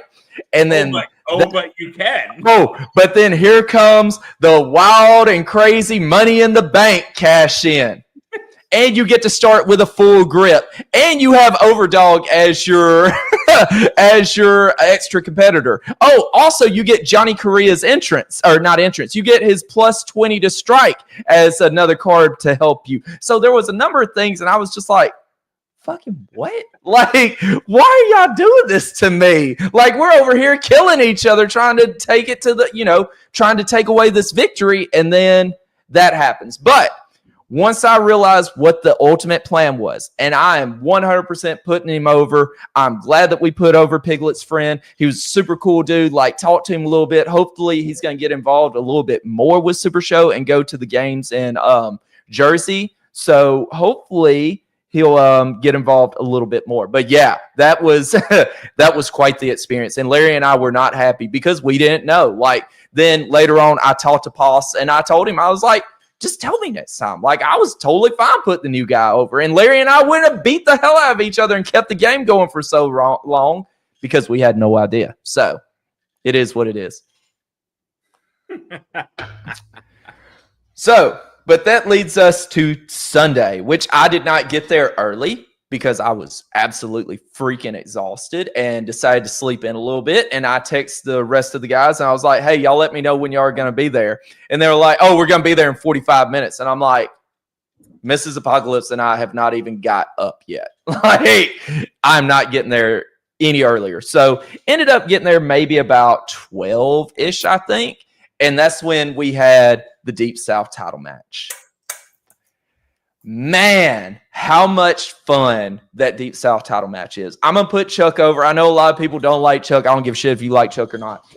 Chuck is absolutely fantastic as a champion. He took my best shots. Like, absolutely. The dice finally decided to get hot. The dice were in my favor. Like, the crowd was going crazy. Like, literally everything I could have wanted was right there in my grasp. They were all chanting, we discuss people. They were chanting, let's go Rambo. They were boo Chuck booing. Like, it was the makings of the main event that you wanted. And just, I hit the first finish. I hit the second finish. Still couldn't put him away. And then we got to the end of the deck and just, he figured out a way to win. I didn't have an extra sub out there for his C1 stop one. Chuck weathered the fire that was Rambo Apocalypse, but what did that do? It only made me want it just a little bit more. So, with that being said, do I want an immediate rematch? No. I don't even want one anytime soon. But when the Deep South GMs want to draw those dimes one more time and you want the brightest of bright lights, you want the match that's going to make the people come out for Sunday night fights or whatever stream you put it on, you put Marquis Chuck as Johnny Correa versus Rambo Apocalypse as Rambo Apocalypse. And you're going to draw all those downs because that's what the people want to see. But kudos to Chuck. Weathered the storm, walked away with victory, and still is your Deep South champion. So it was such a fun match, though. Good shit. And all then right, we got the 3-person scramble. And that's the last recap of Southern Fried. So I'm going to tell this story as well. Have you heard about the Team Barbecue? No. No? You didn't hear about Team Barbecue? Well, Team Barbecue was supposed to be, it was consisting of 3 people. Drew, yeah, you know where I'm going with this, and I'm telling this story. It's fantastic. You got Drew Madsen. You got Paul Morrell, which are known as the fill in the blank. What is that team? Drew and Paul, the real beaters. Your Olympic champs from last year, the real beaters. So you got 2 beaters over here. You got 2 beaters right there. And then you have our former LFF World Heavyweight Champion, Yasmin. And the team name was agreed upon. It was the best team name I think I've heard since the Poss Syndicate. It's going to be 2 beaters and an eater. And that's going to be your 3-person team for the scramble, baby. That's it. By the way, I'm going to tell you right now, 2 beaters and an eater is better than the Possum Syndicate. It's better look, I'm wearing the shirt. I can't put them over that much. You can, though. I am this close to buying a trio on the website just to make this a real thing. 2 beaters and an eater. That is maybe the funniest shit since I've joined this community. So, here's what had happened. Drew forgot his cards, so he had to go back to Mr. Pollywood's house. I mean, that's why he's there, right? Is there fucking a Super Show convention and he forgets his card? He's there to play the game. Like, Maybe. I assume. I don't know. Right. So he has to go back to go get his cards. Well, during this time as well, Mr. Pollywood's wife, her car does not work, so she needs to be jumped off. So he's having to do this. Well, all of this is going on. The signups for the team names was happening. And so Mr. Pollywood is put on the spot. What's the team name? And he forgets 2 beaters and an eater. He doesn't know what has happened at this point. It is fantastic. I really hope to have him on at some point and tell this story because I can only imagine. And he goes with Team Barbecue instead.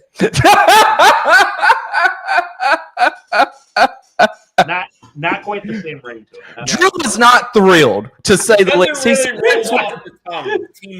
He threw everything off. That was it. He said, "No wonder we didn't fucking win." And there's C- tier. And, we know what he went with. Correct. So that had happened. The 3-person tournament starts playing out, and then we reach the finals on Sunday. So the finals on Sunday is Stolen Valor, which consists of Lauren Santiago, Hold the Line Harold, and Practice Site Jeremy Steigerwald.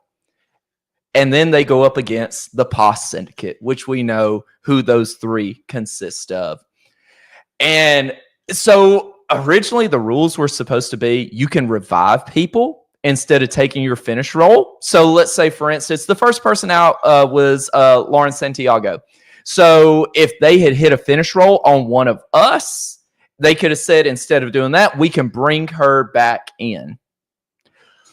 We would still be sitting there fucking now if that had happened. I'm so glad we all agreed. We're like, no, we're just going to play basic, elimination rules. You can tag, you can help. We can cancel out rolls. We can pile on. Like if we roll the same skill, you add another 1 to it. Like we had it all worked out and it was fantastic and it worked out. And we just simply went right down the line. I was playing as Mastermind. Poss was playing as that terror, Dr. Mila Mai, and Piglet was playing as Piglet.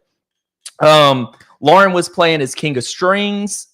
Harry was playing as Quad H, and then Practice Site was playing as Practice Site. And we just went right down the row. First went Lauren, then we took out Harry, and last but not least was Practice Site. And let me tell you, when all the luck needed to be there, it was there. That match, there was so much tagging between either myself and Poss or Poss and Piglet or all 3 of us. Like the best was when we all 3 just tagged and we just started chanting. We discussed people, and it was just really disgusting how that match went. That we just dominated, one down the line, and then by the time we made it to Practice Site, I was using Mastermind, like I said, and I used the finish grapple, the kill shot, and how appropriately named that was used to win Border Wars or 3-man scramble or 3-person scramble, whatever it is, whatever it needs to be named now is the Rambo Apocalypse 6-person or 3-person invitational, baby, because I only went they 2 years in a row, you get stuff named after you at Captain Con. Shit, I've done this 3 years in a row with different partners. First year, Drew and Zach. Second year, Piglet and Nick. This year, Piglet and Poss. One constant with everything. That's your boy. So that was basically Southern Fried in a nutshell. Go ahead, Ref Dave. Give me, if you can describe Southern Fried in a single word, what do you describe it as? Besides fun. We already talked about that. We've already talked about fun.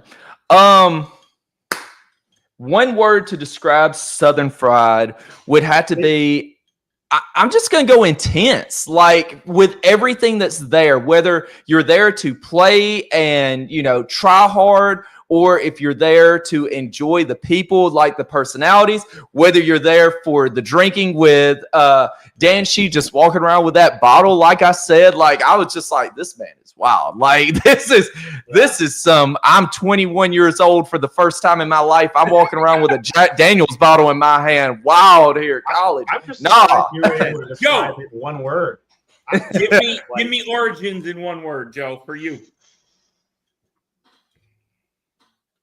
See, this is the thing. Like, Like I was saying, I don't know how you describe this big, massive, fun event in one word. You need at least like 3 words. Give I don't know me if I can one, do one baby. word. You got one.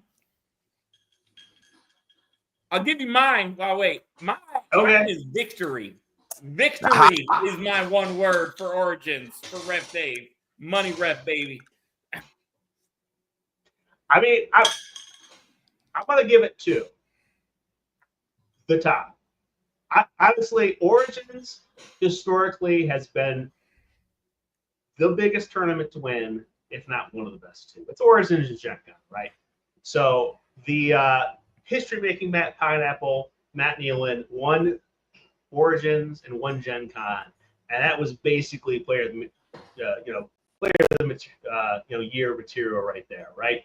So it is the place where legends are made, honestly, which is why I'm going to Gen Con to try to make there you go, an extra legend of myself.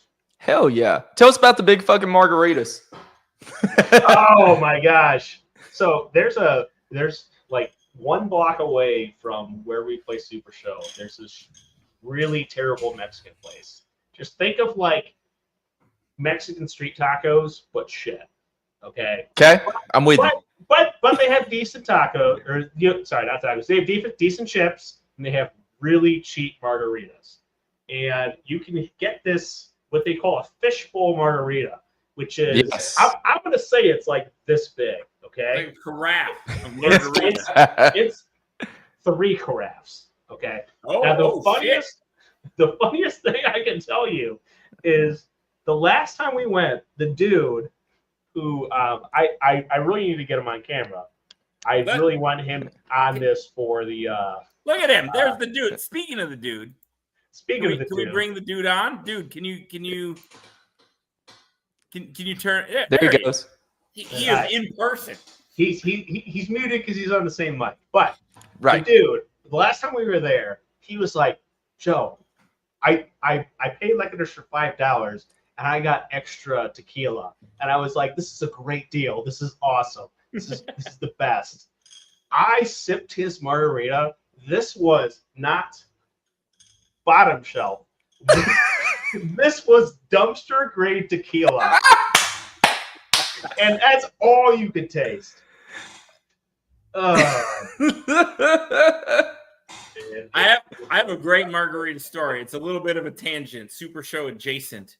Just so y'all know, Ref Dave is, believe it or not, I'm not just a referee. I'm a shoot dentist. If you didn't know, that is my real job. Hey, there he is.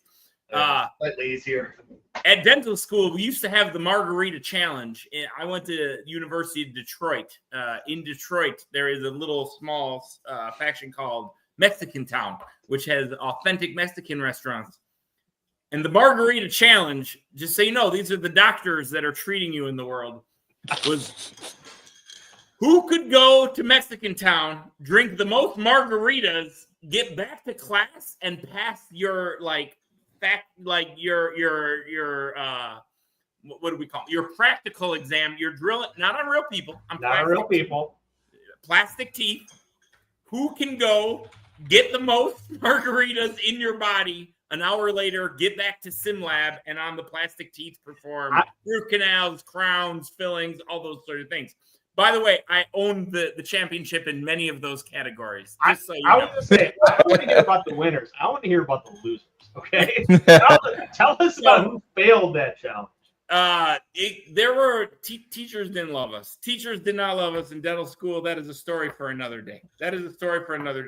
We have single words from all of these amazing conventions. I loved that we were across the country, WrestleMania 3 style or 2 style. What did two? Yeah, I got you, baby. A whole bottle of champagne, folks. You're doing great. WrestleMania 2 style. However, in the future, I hope that our communities can be together. I hope to join Southern Fried. I hope to join Origins on its own separate thing.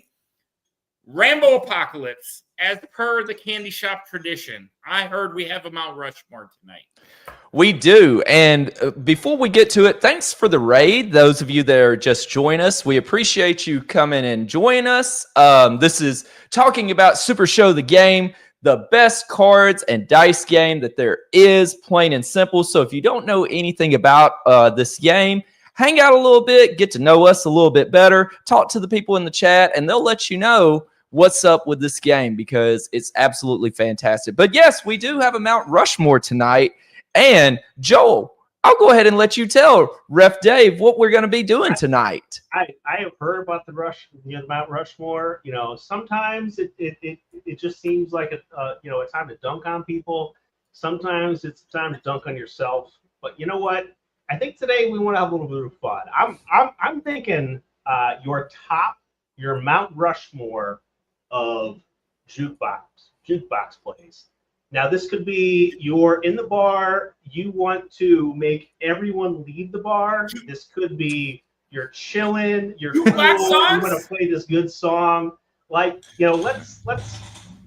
Jukebox songs is a ridiculous Mount Rushmore because you have to read the room when you do a jukebox. Yeah. There's so many ways you can go. This isn't like we've done karaoke, we've done bar songs, jukebox is you have to have a skill to say what will execute at this time. This is a wild category, Joe. I love it. I don't know if you know the people feeding dollars into jukebox. They do not treat it with the same respect as you do. That's all I can tell you. This is a wild. This is like people that play Tom Jones 19 times in a row. It's fucking ridiculous. Whoa. Yeah. Ooh, this is a ridiculous challenge. But okay, so is Dude gonna play along, Rambo, or we got three? That's totally up to Joe and Dude. Dude, you in this? Sure. Yeah. Right. I pulled in Dude because I wanted him on this. The Dude is all absolutely. About he was the king of the jukebox before I became a total mark for the touch series. Right. Joe, so on Candyshop, as the guest, you get to choose the order. It is a snake draft. You give us 1, 2, 3, 4, and then we will draft in reverse snake order. You give us, we're going to go 4. It's a Mount Rushmore. Top 4 jukebox songs, which again, I state on record, is an absolute ridiculous request. So Mount Rushmore, it's 4, so we each get 1, right? Correct. And you get to decide the order. Who's going to go first, second, third, fourth, and then loop back around? Snake draft. Okay. All right. You know what? It's my day. I'm going to put myself over. I love it. And I'm going to go last. Let's go, Ref Dave. I already know what I want. I just want Ref Dave, who says this is a difficult challenge, to go first. Now let's go Rambo, the Dude, then myself. Perfect. Love it. Completely diabolical. Completely diabolical to put me first after giving an impossible thing. So here's the thing. I don't know. I don't know a lot about jukeboxes. Do you know, like, the South? The South is mostly a jukebox area. Because of that, country and rock are far more popular on jukeboxes than other things. Did you know that? I mean, it makes sense in the South. All right. It is true. And that's true. So we're going to see a lot more country songs. So my selections of a jukebox thing will not necessarily be my favorite songs. No. But I'm swerving on you because Mark gave this on our karaoke thing. Our number 1 jukebox song, if I get number 1, is by far Garth Brooks' Friends in Low Places. Without a doubt. It gets everybody singing. It gets drunk-ass fucking people going. It supports the South. It supports the country. Friends in Low Places, Garth Brooks. It is the best jukebox song. The reason it's a great karaoke song is the reason why it's a great jukebox song. No, I can feel that. It's not bad. It's not bad. I mean, just because I speak with this country accent don't mean I actually like country music. So we're going to swerve a little bit harder this time. We're going to swerve to the other side, and we're going to take another one that was missed on the karaoke that I am not missing on this one. Give me my 1-1. Give me Piano Man by Billy Joel. This time, ladies and gentlemen, I'll take Piano Man. And Piano Man is great, but I'm going to say a little cliche, Rambo. A little cliche.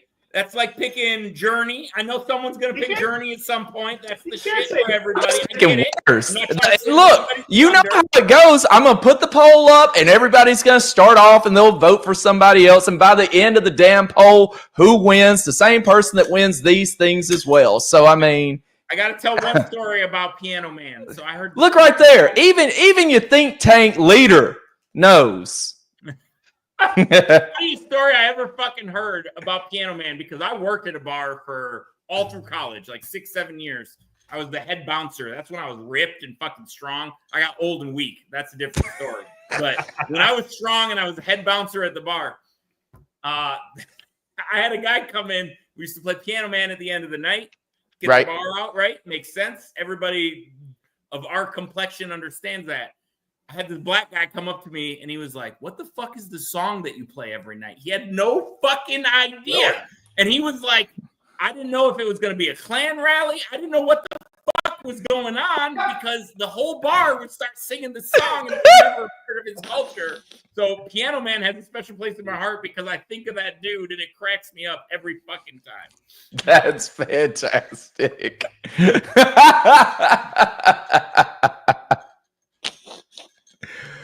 Right, who's third amongst that? Would be the dude. Now, let's go with the dude. So Joe forced my hand here because he's a dick, and if I don't take this as an overdraft with my number one pick, it's going to go probably as his second pick. Now, everybody knows George Clinton. They know Parliament Funkadelic. Ooh. Everybody likes a long jukebox song. They like getting their money's worth. But you ever been in a bar of those like old guys that are from like they grew up in the 70s and the 80s? You put on Maggot Brain in a bar, you see heads start turning. You're like, oh, it's just like stoners just coming out of the woodwork, just going Maggot Brain. Just hearing that guitar, that first guitar chord in Maggot Brain, it just turns heads.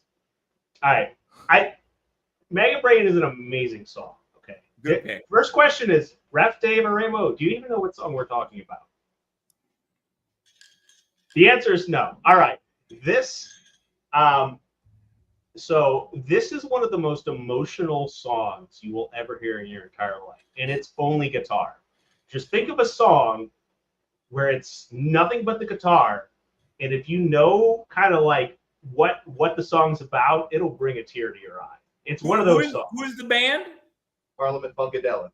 Okay. Because when I think of Parliament Funkadelic, I think Atomic Dog all day. Yeah. Like all day, it's Atomic Dog. Oh, they're all funk, but it's like the guitarist. Holy crap! Damn, Miller Lite, I'm blanking it. He's from Eddie Hazel. Is from. Is this like a weird regional thing where everyone in your small area of Toledo loves this song? It's the title track of the album on the Maggot Brain album. Just do yourself a favor, everyone out there. Just know that he was told before he walked in, just think about what you would feel like if your mom died, and then he just went and ripped it out. Now, his mom didn't actually die, but you should listen to it. Maggot Brain. If you have like 7 minutes of your day, it's like 10 minutes. If you have 10 minutes, listen to Maggot Brain. It's like putting Edmund Fitzgerald on the fucking jukebox. I'm not gonna pick that. That's fucked up. That's a Midwest shit, though. That's a Michigan shit. All right. I don't play Maggot Brain because it's a sad, emotional song. You know, that's not what I like it because it's acoustic, and it's good to have a song that can play, and you can still talk with your friends. You can still vibe, you can chill, etc. For my first song, I have to pull out my touch tunes, and I'm a mark. When they were like, spend $20, get 1,000,000 credits, I'm like, bam, here it is. Okay, so my top play at my favorite bar is Zapp and Ryan, More Bounce to the Ounce. Anyone know this song? I've never heard that song. It's a 70s. It's a banger. Hell, I've never heard of that fucking song. What the fuck is that? You've never heard of More Bounce to the Ounce? Oh my gosh. It's also still endorsed there. Like, what the fuck is that even? Is it rock? Is it what the fuck even? No, it's 70s funk, I don't even know. Man. It's 70s funk. I like a nice, like, funky groove. Just something you can just kind of like chill to, while also talking to people. Honestly, you should really listen to this song if you like a nice. Well, I would recommend it. But I I'm play it. just gonna get you to send me a playlist like over the next day or so. Like, just give me some songs that I need to listen to. Not to derail this, but No, I'm gonna like, say T and Dude and Lethal Enforcer's choices or fucking Out wild, there? like out of Out left there. field. First pick, like, what the fuck is happening? No, so here's the thing. Like, I'm like real eclectic with my music. I like everything You except don't for say. modern country and R&B. Like, you know, I will jam out to some Dixie Chicks, okay? If I'm sitting in a tent, I will listen to Earl getting drug into that trunk, and I will be happy. But not a big fan of modern country. But, you know, usually I like to listen to stuff that fits my taste, but people will also like at least won't hate. Well, fortunately, you have the next pick as well. I have the next first one pick. of round 2. Now, so what do we got? The second world of jukebox plays is playing a song everyone hates.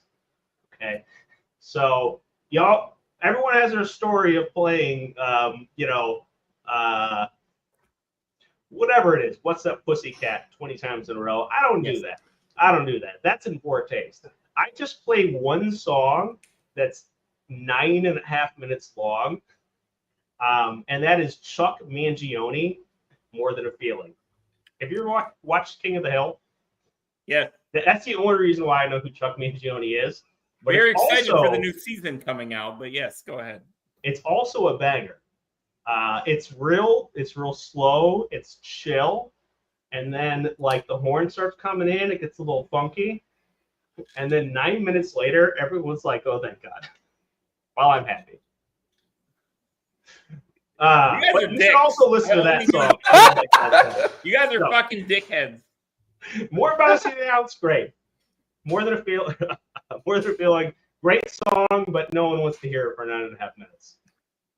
Anyways, so the positive thing, Rambo, is on our poll afterward. It's you and me are gonna win. One of us. The songs are weird as fucking shit. I didn't come to win. This is an oracle. Okay? It's a Candyshop talk. That's I came to entertain. So, I mean, like Joe said, I have some songs. Like, if you piss me off at the bar, I will play certain songs that walk out the door. I'm not going to name any of those. Like, are you familiar with the song Tubular Bells? You played Tubular Bells? So, from the old everybody knows the song Tubular Bells. Commercial with this is India and all I'm that just saying, fucking shit. everybody knows like the first 2 minutes of Tubular Bells because it's the Exorcist song. But they don't know that it goes on for another 27 minutes of random ass noises. So you piss me off at the bar, I'm throwing on Tubular Bells and I'm fucking walking out the door saying, enjoy. LFF, everyone in Toledo area is a fucking dickhead. These people are assholes. I want to devise my Rushmore of assholes, and Joe and the one in front of you. So my pick here, this one, you throw the song on, the bar pops. It's WAP. Everybody wants some wet ass pussy. I mean, The Rock said if he was going to be anyone's pet, he'd be Megan Thee Stallion's dog. That's what he said. That's straight from Dwayne Johnson. So you throw that song on, and you see a bar pop. I think you just won Drew Madsen's vote for the Mount Rushmore there, dude. So, you guys are dicks. You guys are really fucking dicks. I'm really surprised. I thought Joe and the dude were nice people. I really did until this moment, until this Mount Rushmore started. Honestly, next time at a bar I'm with you, you know what I'm playing? I ain't telling you. I'm just pulling it up. Yeah. You owe me a beer anyway, so at least that'll ease it off a little bit. I owe you too. And thanks to the Touch Juice app, you can do this to people anywhere in the country. It's like him and another buddy of mine. My buddy hates Avenged Sevenfold.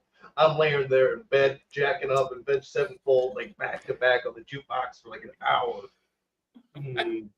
All the troll. I agree. That's what they did. So when I was in Texas, which I'm going back this week as well, but last time I was there, Mrs. Apocalypse and I went with a couple of friends, and he was taking the troll approach. He decided he was only going to play corn the rest of the night, and he bought all the fucking crap. The bar was empty. Absolutely plum ass empty. Nobody was in there except for us four. And I was like, can we leave? Can we go? Like, you were even running me the fuck out here. Like, what are we doing here? Like, 2002, Joe and Sean love corn. So, maybe not. which is fine. But when you're at a bar, especially one that is not really of the corn set, yeah, it was great. They ran everybody out, including us. So now, my pick. Don't you rush me along. This is my fucking show. So since you did that, since we're gonna go with a long intro here, it's only appropriate that I pick a long, great song just to keep piling on. Give me Bohemian Rhapsody by Queen. I'm gonna tell you this. Classic. I think all 4 of my songs could be Queen songs. Seriously, I think Queen is the jukebox band. Like I think they are the best band for jukeboxes. You give Joe and Sean half a bottle of absinthe, and we'll sing you some Queen. It's like we're sitting in Paris, we down to half a bottle of absinthe, we're smoking some Cuban cigars. His wife's up in the room trying to sleep. We walked in and started singing Queen a cappella. Yeah. All right. I think I'm up. You are back to back.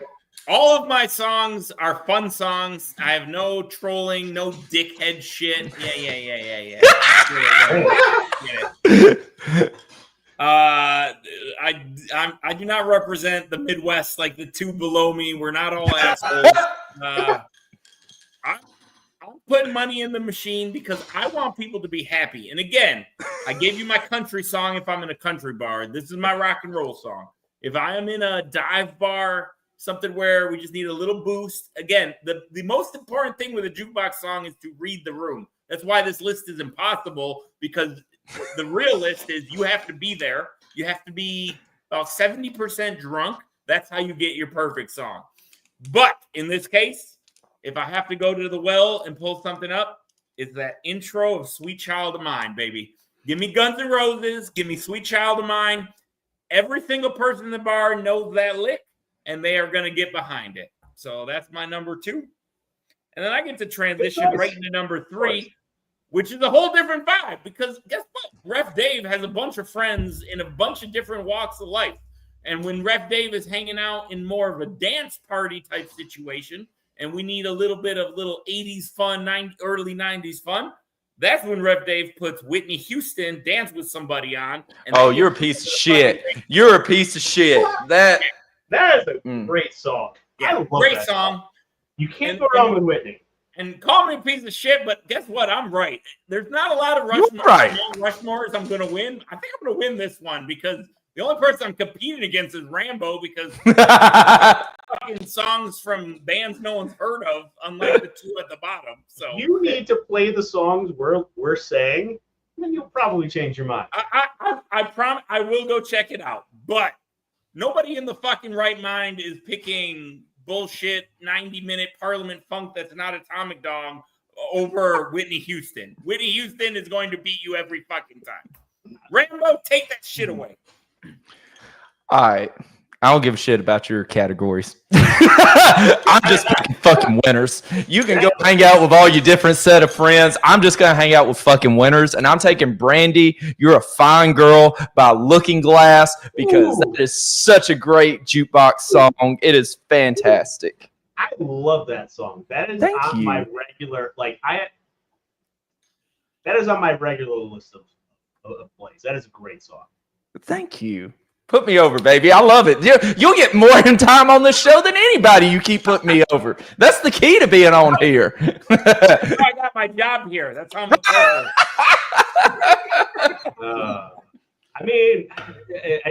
think if it wasn't for Guardians of the Galaxy, Ref Dave would even know what song that is. No, I know. I've only seen the first Guardians of the Galaxy. So, yes, I know that song. I think I'm older than all of you. Old ass. You're maybe too. So my next pick is another banger. It's going to get that room popping. Touching hands. Reaching out. Touching me. Touching you. touching you, The song of our people. sweet Caroline. Bum, bum, bum. Great song. Great song. Yeah. The best version is when John Moxley walks out to it as the king of the death match. If you have not seen that, please, my lord, go watch it because it is my favorite version of Sweet Caroline that he's just hammered out of his mind. This is before WWE or anything. Just walks out, I'm the king of the death match. Sweet Caroline. It's fucking great. See, this is songs I can get behind. You're building up some actual rapport here now. White people music. I was wondering if it was going to be Ant or Mr. Rumble that hit us with it first. Just give me a minute, Mr. Rumble. All right. So here's the deal. I'm not playing this game to win. Okay. I'm just like, what songs do I love? What songs do I love to hear at the bar? And what songs to actually get reactions out of people that maybe you haven't necessarily heard of? But so my last song, this isn't the last. I think I know what my last song is. So I have to say what is a song no one in this chat has ever heard of. But it is, if you hear it, so it's called I Gotha by Lave Cifra. It's a 1973. No one's heard of it. It doesn't matter. Okay. It's another 8-minute song. Okay. Of course it is. Of course You it's listen to 8 this song and you're going to be happy. Do you know why? So have you ever heard of Eminem, My Name Is? Yes. That beat. It was ripped beat for beat for beat for beat. It is just this song. Okay. So if you like Eminem, My Name Is, you'll love this song. I got the Lave Cifra. I also kind of like when I play it and someone's like, "Oh, I know this song. It's Eminem," and then it flips on them. and then they don't. But it's actually Like Under Pressure with Vanilla Ice, right? exactly, which has got Yeah. the Just the ting. No, ours is different because it's dun dun dun dun dun dun dun. And there's his dun dun dun dun dun dun. Dun, dun, dun. Hmm. All right, that's back to me, right? The good old reach around. It's back to you. I'm gonna tell you my current favorite song to play, and this is a song everyone has heard of if you are of a certain age. But have you ever heard of a band called Ween? Ween? I love Ween. Ocean Man. No, I know that song. This is, It's again, real your short. whole list of songs It's- people probably don't know, but I know It's that. 2 minutes. It's 2 minutes. It's at the end of the SpongeBob movie. That's why some people know it. But when that song plays, everyone just gets real happy. It's the SpongeBob song, and I'm just like, I like Ween. Ween's crazy, man. Pick the little Ween is Disney black. daisies and watch them come up.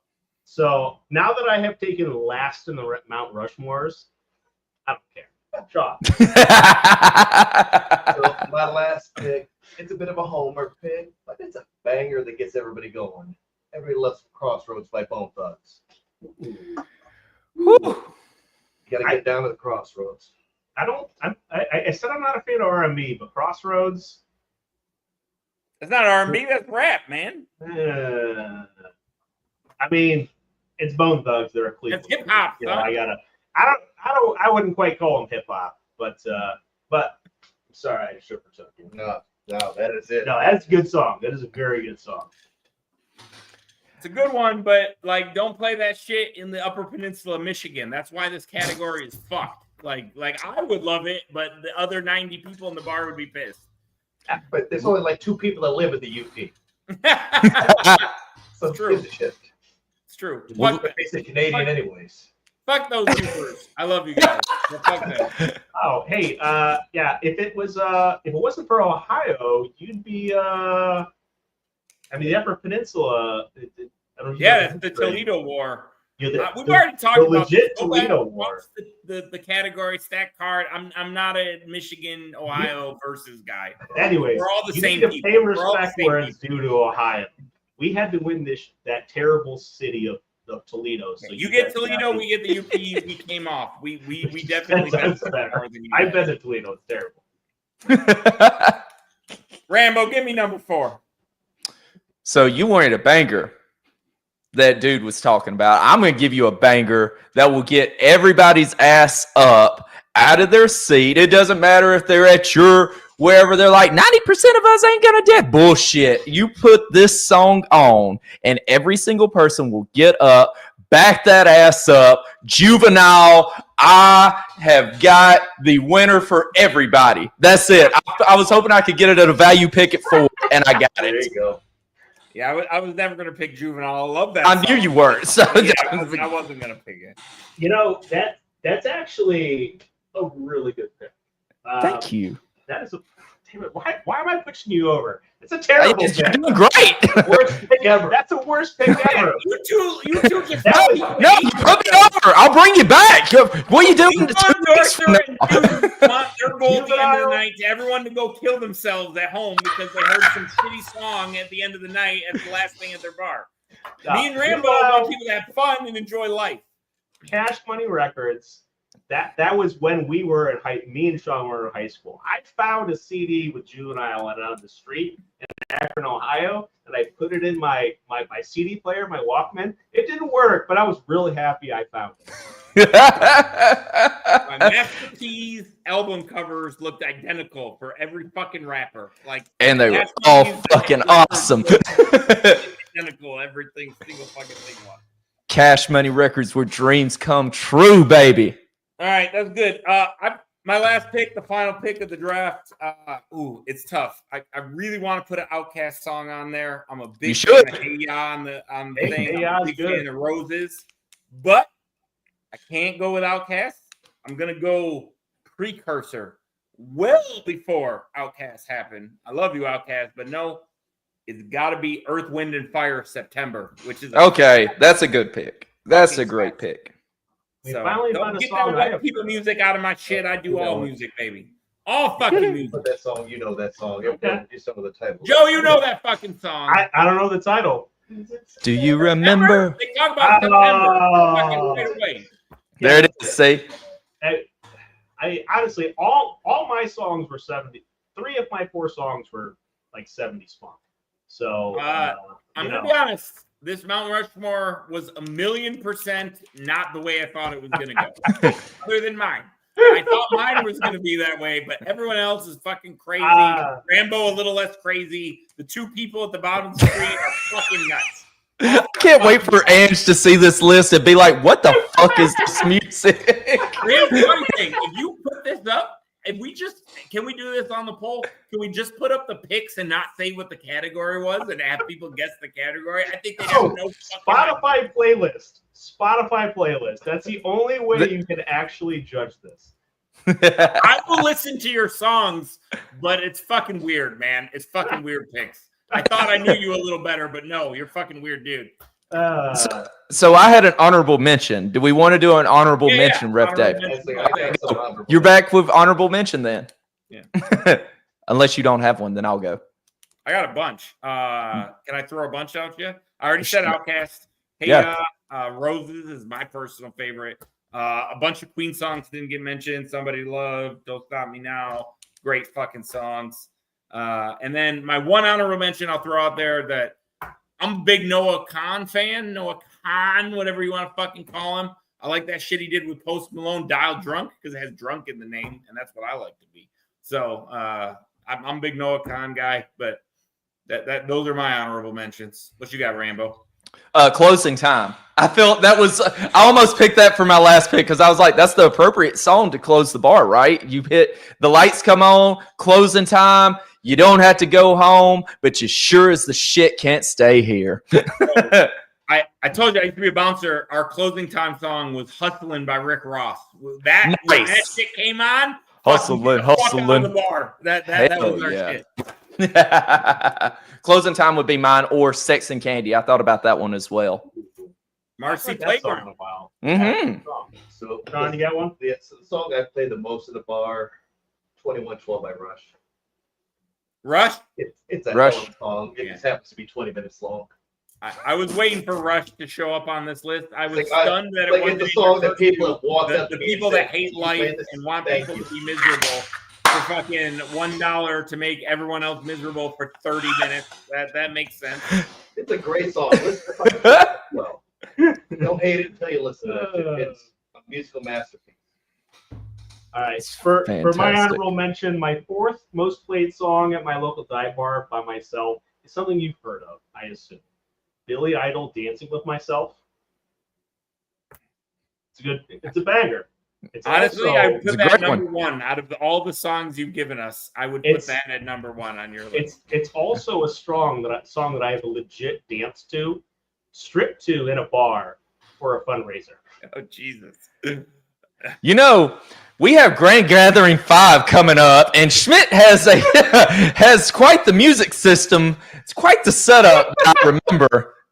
You know, there is an Bring those after-party dollars. segment. Bring those dollars. I am going to. I've done it 10 times. Legit 10 times for a non-profit. Oh, Schmidt won't be there. Well, Foreman will be there. She can get the music set up. Somebody will have the music set up. I promise you, somebody will be there. Shots was another great one. Like, Shots is just such a good song to get the party started with the. Oh my God! Like, shot. Turn shot. down for what too? That's a good one.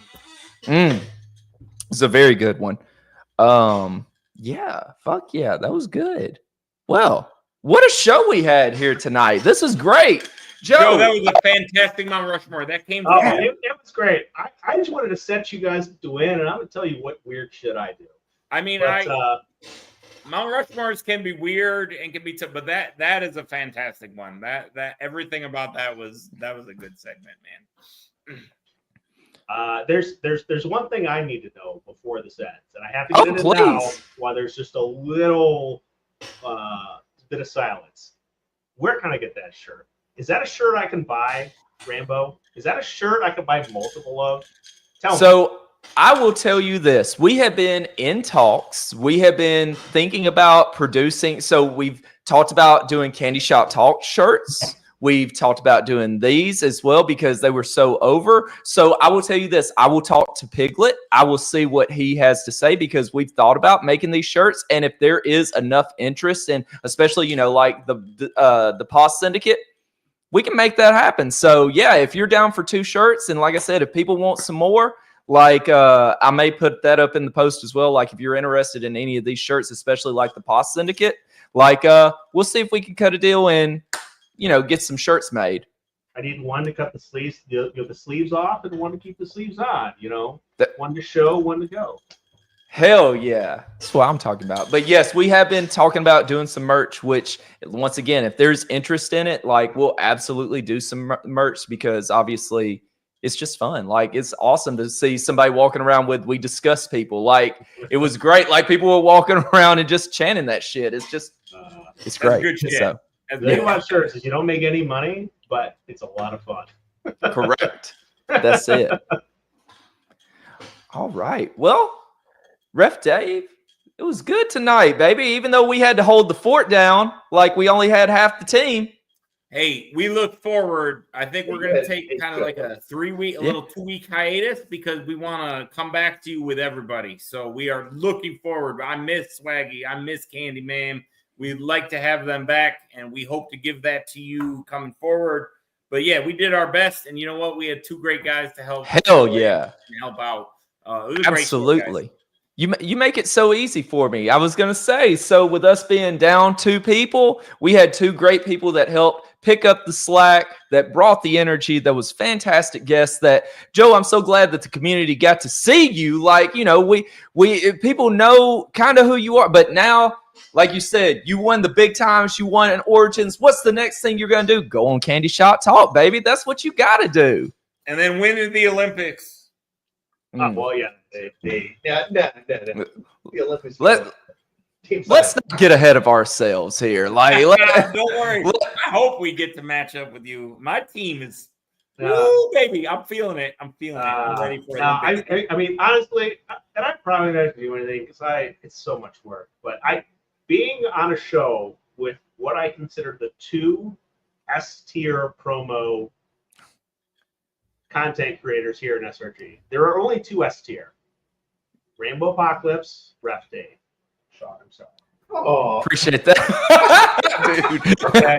You gotta see that shit. It's like the Grinch. My shit just grew like fucking 3 sizes when people say that stuff. I gotta tell you, it's been a wild ride. I'm really looking forward to Origins. At Gen Con a year ago, I didn't know what Super Show was. And now I'm gonna walk in a month from now as an LFF champion, and to have these people and all these friends that I made in the last 12 months is absolutely wild. And everyone on the screen I consider a really great friend. And that has been incredible, man. That if you're gonna have a midlife crisis, man, Super Show is great. It's a great start. Did your heart or something else grow 3 sizes there, Ref Dave? The Flame Fighter wants to know with that compliment. No, but Joe, keep going. Like, don't stop. You're in the middle of it. What I'm getting at is the thing I really need to do is I need to promote. And I haven't promoted, okay? I took the easy way out. I won a bunch of shit, and I went on Candyshop Talk. And here I got to, like, kind of show myself a little bit, which is cool.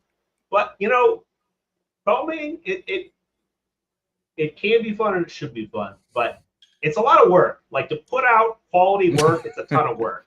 And that's why I haven't done it. I honestly have a bomb-ass gimmick in front of me, and I've done a couple of things for Misfit. I thought they were really good, but Misfit's it's just so, the pace is so much. I think I got something I can put forward here. So I got some ideas and look forward to what I can put out here in the near future. It might not be as good as you guys, but I got a couple of ideas. I, for one, am excited. The whole reason I do this is when other people in the community are creative, it fuels me to be more creative. Like that the fact that you say, hey, the two of us put shit out, and that makes me want to put shit out, and I know it's work, and it is. But that's what makes this community great, and that's what's going to make my next promo better, because I'm going to look at what Joe did and said, fuck, I can beat that. I'm going to look at what Rambo did, and I said, I can talk better on the mic than him. And that he lies. Excuse me. Pardon me. Our community right now is built on card play, which fucking is true and is real, and people. But we have that in creative too. There's so many creative people. So Joe, I'm so excited to see what you put out there. All right, I basically said that to put myself on the spot. It's gotta happen. That's all right.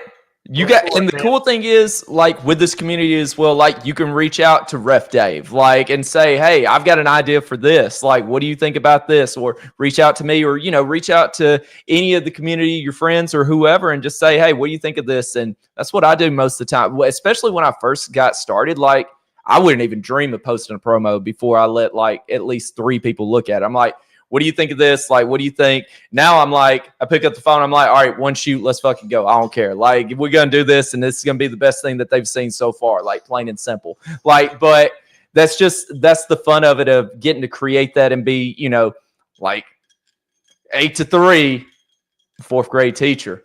As soon as that's done, I become the MJF of the Super Show, baby. Like, I get to be this heel persona that I don't get to be anywhere else. So, and it's so cool to be able to do these promos. So I'm looking forward to what you put out. All right. Well, I will. I'll help you in talks. But thank you so much for having me on this show. I wouldn't want to be anywhere else. Thank you. Hell yeah. Well, thank you so much for being here, dude. Thank you for being here as well.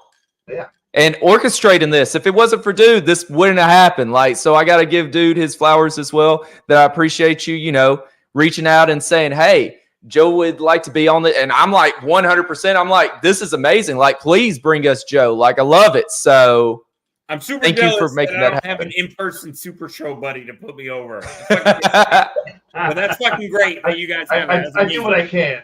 Yeah, that's amazing. I mean, Joe has the best gimmick in the game that came out of typo. A drunken typo. A drunken typo. That's the best kind. Like, was he supposed to be the enforcer? Is that a story? Tell the story. We got to hear it. Dude drunk said, Joe, your name should be the lethal and whatever. So the gimmick was I was hitting Dave over the head. That's like a standard Rust Belt thing. Ref Day gets over the head. Hit him, threw him in a trunk, closed the trunk, and obviously he has to put on like, this is what the promo's about. You should watch it. And and I was running, the Lethal Enforcer, but I typoed it, said Endorser, and we just thought it was goddamn hilarious and sandwich. which is good because there's already an enforcer out there, right? Right. So we don't need That's another it. enforcer, Which right? honestly was confusing as fucking Olympics because there were two enforcers. Because Oh, in Olympics, it was they also screwed up his enforcer. name. No. I mean, we're probably about to end. I could probably talk to you 5 minutes about how my strategy for the Olympics. But I walked into the Olympics. I was like, no one knows me. No one knows who, how good I am or how bad I am or whatever. No one knows me. But you know who knows me? Like 4 of the captains. So I just kind of just sit back and chill and just be like, whoever picks me, picks me. And it's gonna be one of those 4 people who know who I am and know what I do, right? And Chris Pate, I called him out after that win at Origins. He was the only reason why I'm on your team because Pate's like, no, dude, I see Joe at every top cut. You need to take him. And I was like, thanks, Chris. Hell yeah. Good shit. Ref Dave, what you got going on? Ooh, a bunch of shit. I told you it's Tell my us. anniversary tonight. Love you, Whitney. We're gone. Again, saw the doctor today. Cleared the ref on Sunday. If you're in Grand Rapids, my hometown, Fate of 8 tournament, IPW. I returned to reffing after a month off. Super excited. Tomorrow, Beer City Wrestling presents Genesis. It's our first locals. A bunch of people from the community are coming up. I know Allie and HR are driving their ass from Cleveland, Ohio to join us. Oh, that's Flame farther than Fighters Cleveland. coming up from Indiana. Pate's coming up.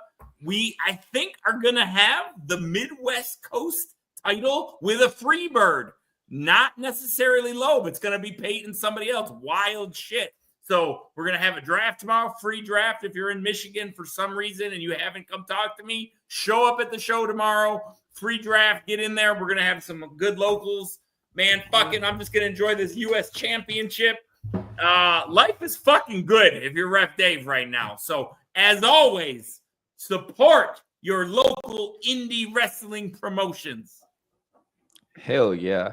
And so looking forward, what do we have for Big Picture Premium content coming your way? Well, let me tell you. So I'm not going to be on Sunday Night Fights this week. I'm going to San Antonio. I will be back on Wednesday. So when you're watching Sunday Night Fights this week and you're like, damn, why does it suck? You know why it sucks, because I'm not there, baby. But next Wednesday, we should have, Ignite back. Ignite should be on. And this is the go home show for Hollywood Heat. Our pay-per-view is going to be live next Saturday, July the 5th.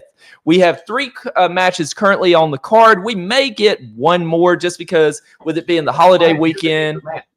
Do what? I got a client right here that needs a match. Well, I will absolutely. Do you want a match? Hell yeah, I want a match. Hell yeah, you're on Hollywood Heat. I'll get you an opponent. No problem.